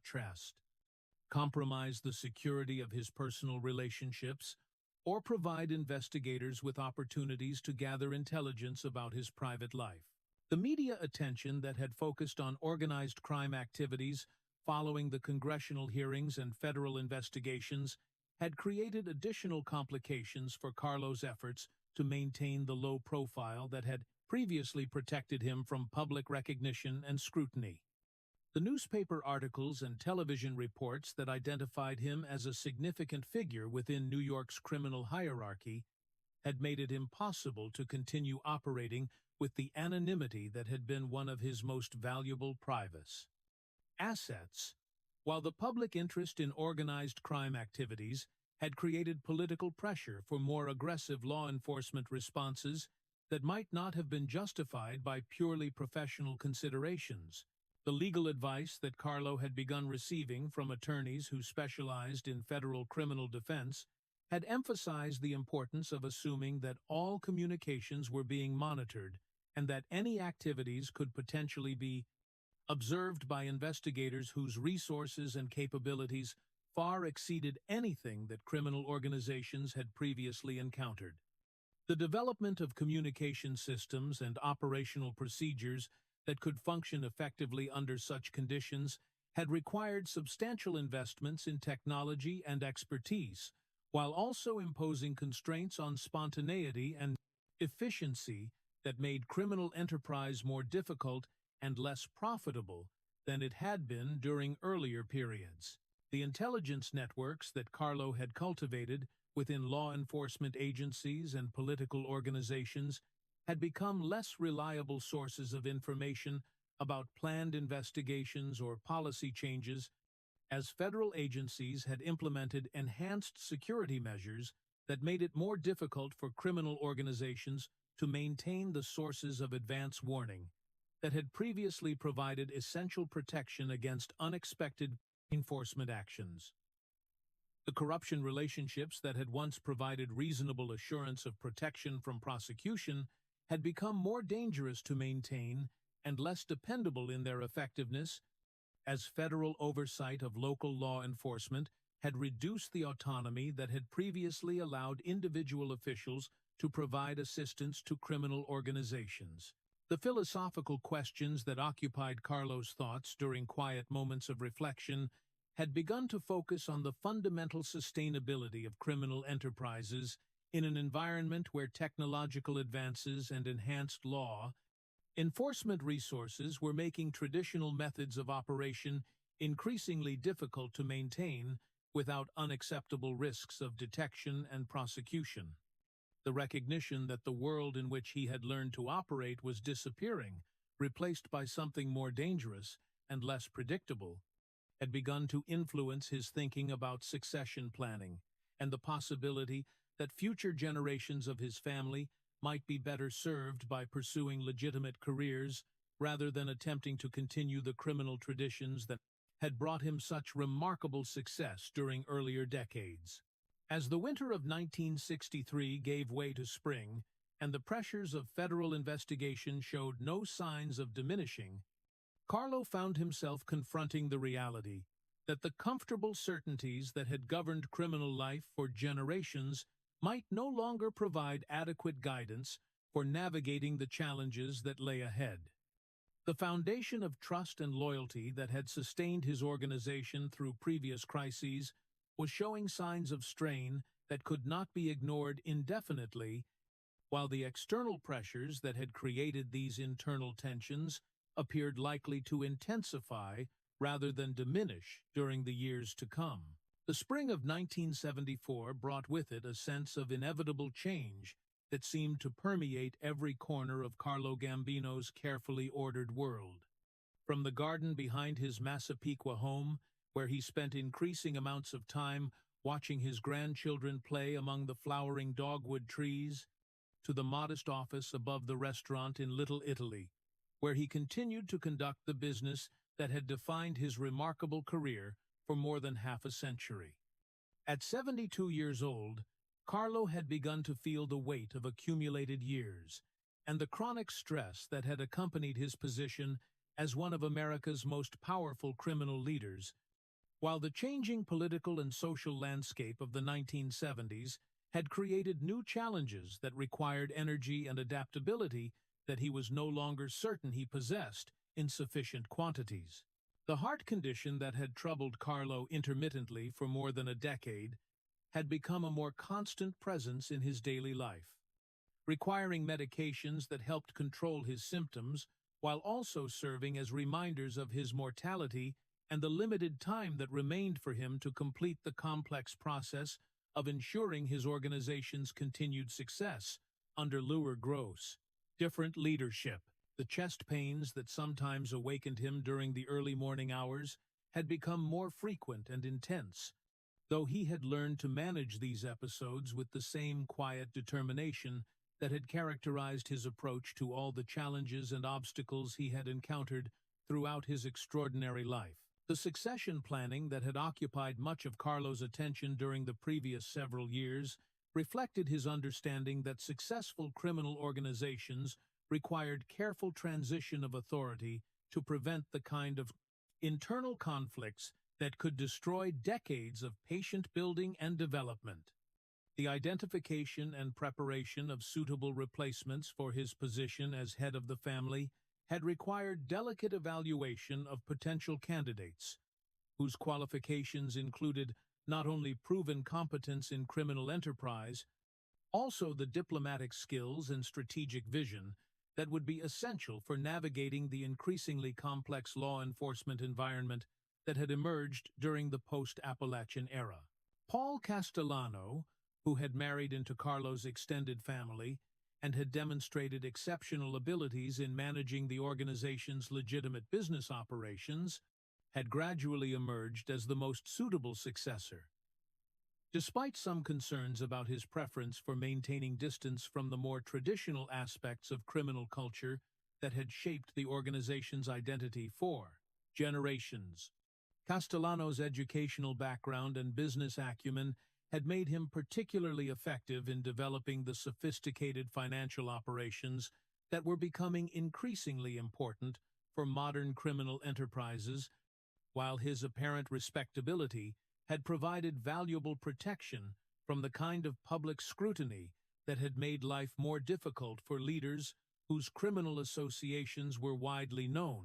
The formal ceremony that would transfer authority from Carlo to his chosen successor had been planned according to traditions that had governed such transitions within Sicilian criminal families for centuries. Though the elaborate security measures that were necessary to protect such a gathering from law enforcement surveillance had required modifications to ancient rituals that had originally been designed for very different circumstances. The location selected for this important event was a private estate in Long Island, where multiple escape routes and sophisticated counter-surveillance equipment could provide reasonable assurance that the proceedings would not be observed or recorded by federal agents whose investigative techniques had become increasingly sophisticated during the previous decade. The guest list for this succession ceremony had been carefully limited to include only the most trusted and senior members of the organization, while representatives from other major criminal families had been invited to witness the transition and provide their formal recognition of Castellano's authority within the broader network of relationships that connected criminal organizations throughout the New York metropolitan area. The careful protocol that governed such gatherings reflected the complex diplomatic considerations that were essential for maintaining the delicate balance of cooperation and competition that characterized relationships between different criminal families. Carlo's farewell address to the assembled members of his organization had emphasized the principles and values that had guided his leadership throughout his remarkable career, from the importance of maintaining absolute loyalty and discretion to the necessity of adapting traditional methods to changing circumstances while preserving the essential elements of honor and respect that distinguished successful criminal enterprises from simple criminal gangs. His words carried the weight of accumulated wisdom and experience, offering guidance that would remain relevant long after his departure from active leadership. The gradual reduction of Carlo's direct involvement in day-to-day operations during the months following the succession ceremony had been accomplished with characteristic attention to detail and strategic planning, as he worked to ensure that important relationships and ongoing projects could continue without disruption, while also providing opportunities for his successor to establish independent authority and credibility. The transition process had required careful coordination between different levels of the organization's hierarchy, as subordinate leaders learned to work with new authority structures while maintaining the operational effectiveness that was essential for continued success. The medical consultations that had become increasingly frequent during Carlo's final years had provided detailed information about the progression of his heart condition and the limited treatment options that were available for someone whose age and overall health made aggressive interventions impractical or dangerous. The cardiologist who had been treating Carlo had explained that his condition was likely to continue deteriorating gradually, though the timing and specific circumstances of any final crisis remained unpredictable and would depend on factors that could not be controlled through medication or lifestyle modifications. The family gatherings that had always provided Carlo with his greatest personal satisfaction had taken on added poignancy during his final years, as he recognized that each dinner with his children and grandchildren might be among the last opportunities to share the warmth and affection that had sustained him through the loneliest and most challenging periods of his criminal career. The conversations that took place during these precious occasions carefully avoided direct references to his health concerns or the implications of his gradual withdrawal from active business involvement, though the obvious love and respect that surrounded him provided clear evidence of the successful family relationships that represented perhaps his greatest personal achievement. The evening walks that Carlo continued to take through his neighborhood, despite his declining physical condition,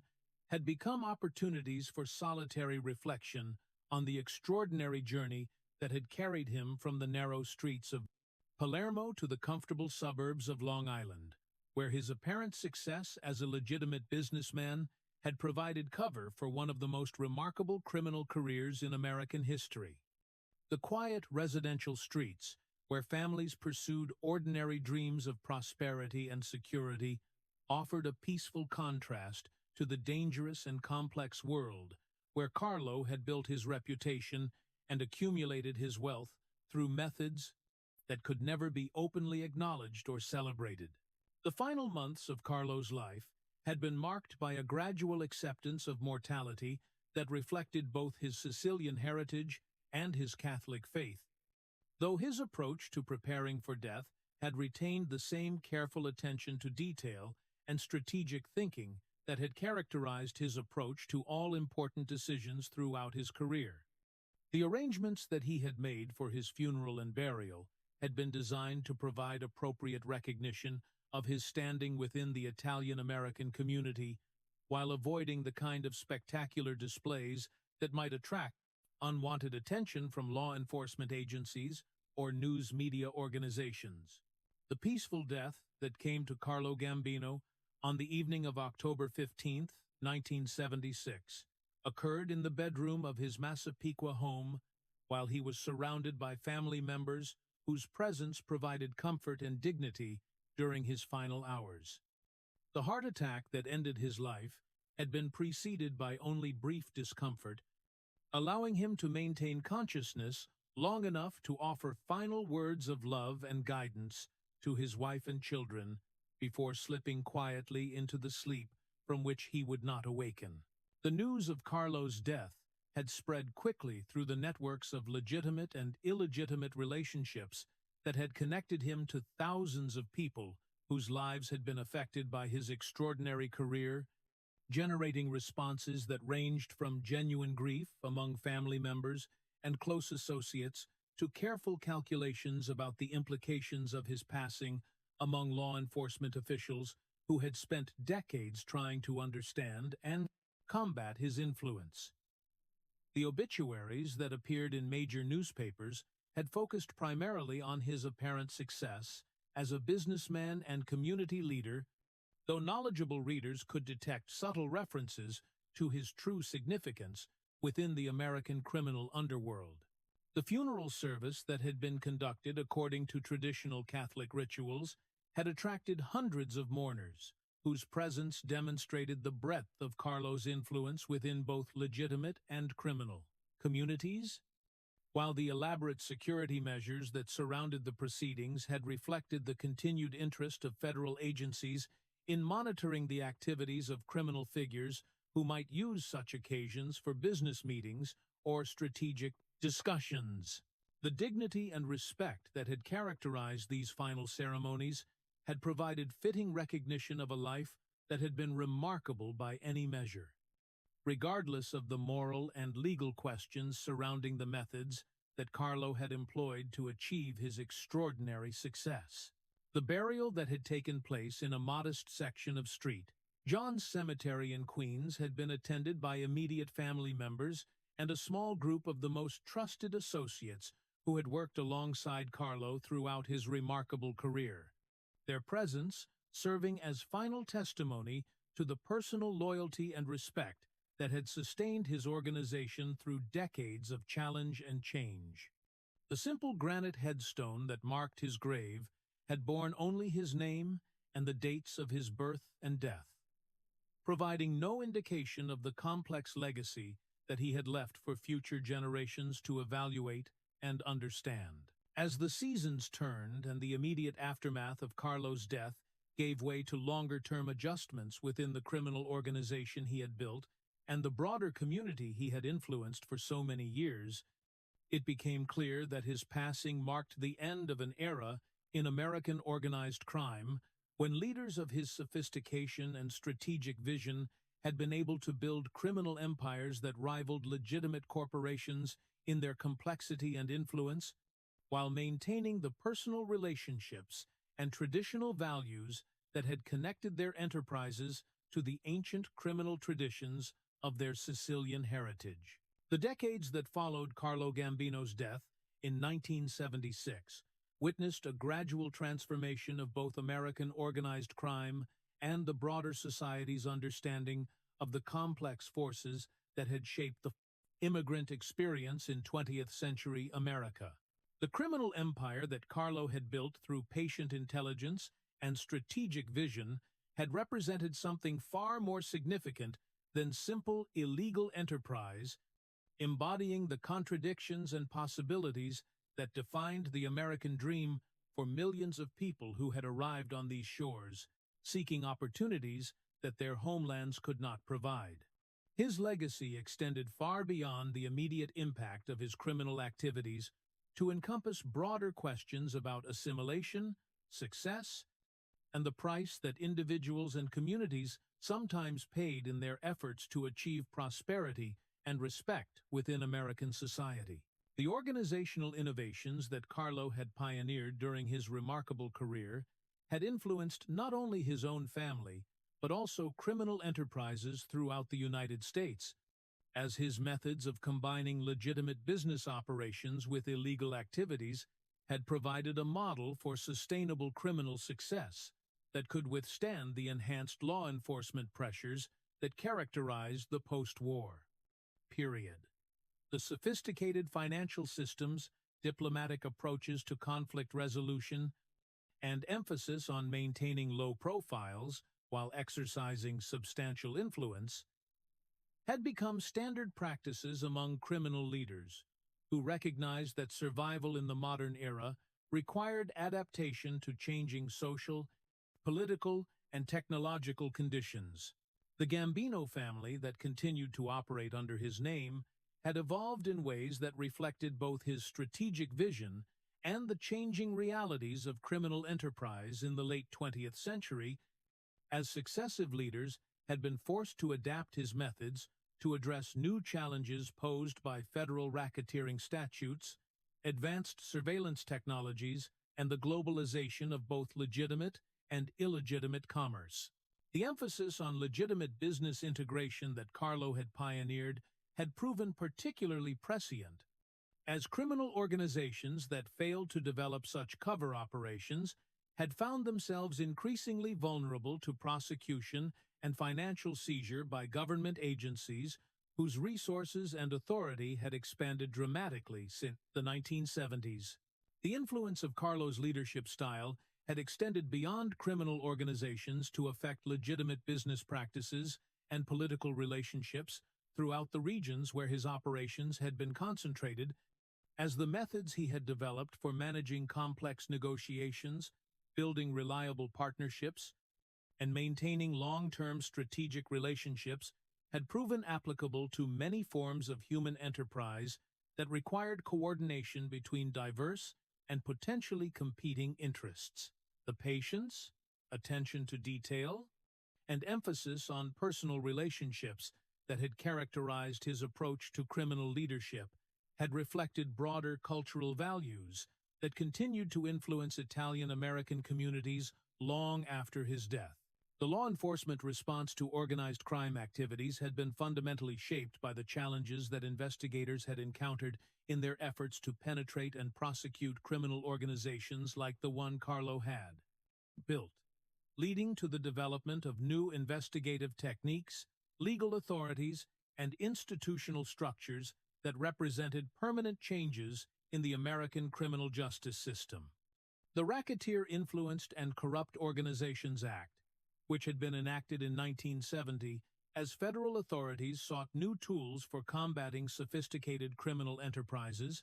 had reflected lessons learned from decades of frustrating attempts to prosecute criminal leaders whose careful compartmentalization of activities had made traditional prosecution methods largely ineffective. The academic study of organized crime that had emerged during the 1970s and 80s had been profoundly influenced by efforts to understand the organizational principles and cultural foundations that had made criminal enterprises like Carlo's so durable and successful,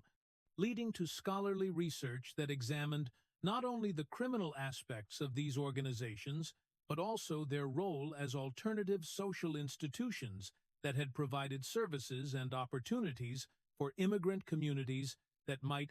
otherwise have been excluded from mainstream American society. The sociological and anthropological perspectives that had developed through this research had contributed to broader understanding of the complex relationships between ethnicity, economic opportunity, and social mobility in American urban environments. The popular culture representations of organized crime that had proliferated in books, movies, and television programs during the decades following Carlo's death had often drawn inspiration from his career and the organizational model he had perfected. Though these fictional portrayals had typically emphasized dramatic violence and personal conflict, rather than the patient business building and diplomatic relationship management that had actually characterized his approach to criminal leadership. The romanticized image of organized crime figures that had emerged through popular entertainment had created public fascination with criminal culture, while often obscuring the broader social and economic factors that had made such organizations possible and successful. The immigrant communities that had provided the cultural foundation for Carlo's criminal enterprises had undergone significant changes during the decades following his death. As Italian-American families had achieved increasing levels of education, economic success, and social integration that had reduced the appeal of criminal careers while also eliminating many of the cultural barriers that had previously limited opportunities for legitimate advancement. The success of legitimate Italian-American business leaders, politicians, and professionals had provided alternative models for achievement that had made criminal enterprise less attractive to younger generations who possessed educational and professional opportunities that had not been available to their grandparents and great-grandparents. The neighborhood environments that had nurtured Carlo's early development and provided the social infrastructure for his later criminal success had been transformed by urban renewal, demographic change,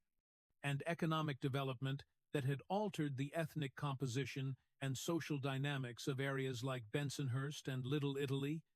where tight-knit communities with strong cultural traditions had given way to more diverse and transient populations, whose relationships were characterized by different patterns of social organization and mutual obligation.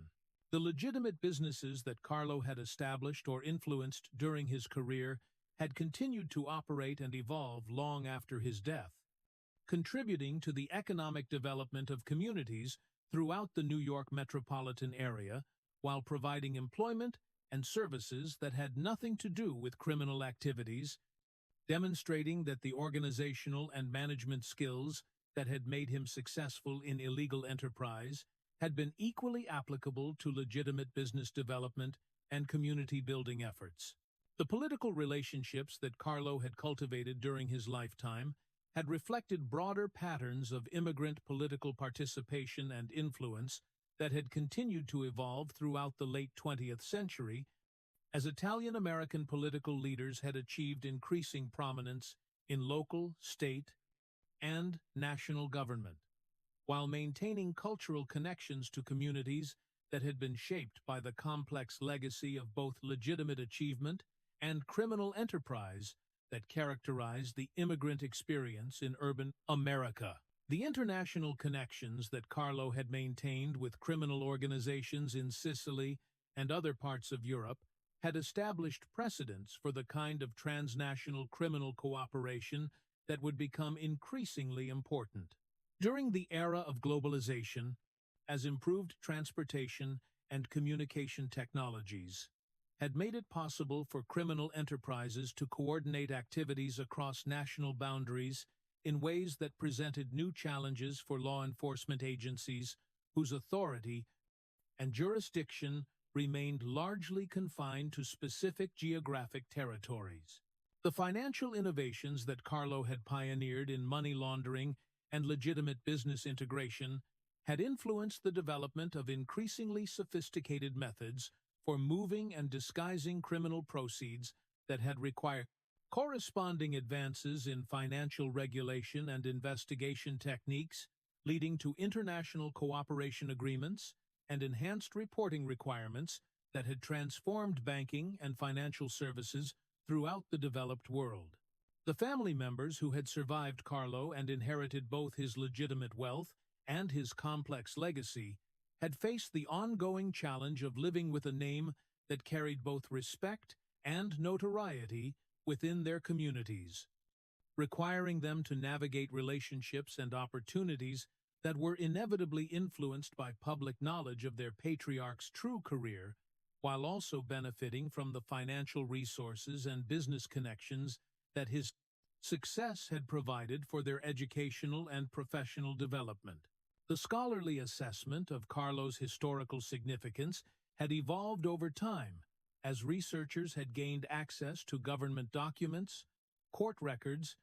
and other primary sources that had provided more detailed and objective information about his activities and influence, leading to academic recognition that his career had represented something far more complex and significant than simple criminal behavior. Embodying broader themes about entrepreneurship, organizational leadership, and cultural adaptation that were relevant to understanding many aspects of the American experience during the 20th century. The moral and ethical questions raised by Carlo's life and career had continued to challenge scholars, journalists, and community leaders who had sought to understand how someone whose obvious intelligence, organizational ability, and leadership skills might have contributed greatly to legitimate society, had instead chosen to build his remarkable success through criminal enterprise, leading to ongoing discussions about the social conditions, cultural values, and individual choices that had shaped his extraordinary journey from Sicilian immigrant to American criminal legend. As the 21st century progressed, and American society continued to grapple with questions of immigration, economic opportunity, and social mobility that bore striking similarities to those that had confronted earlier generations of newcomers seeking their fortunes in the New World, the story of Carlo Gambino remained relevant, not only as criminal history, but as a complex parable about ambition, adaptation, and the sometimes troubling ways that extraordinary individuals had found to achieve success within systems that might not have provided adequate legitimate opportunities for their talents and aspirations. His legacy served as both inspiration and warning, demonstrating the remarkable possibilities that American society had offered to determined immigrants, while also illustrating the tragic consequences that could result when such talents were directed toward enterprises that ultimately served neither the individual nor the broader community that had provided the foundation for their remarkable achievements.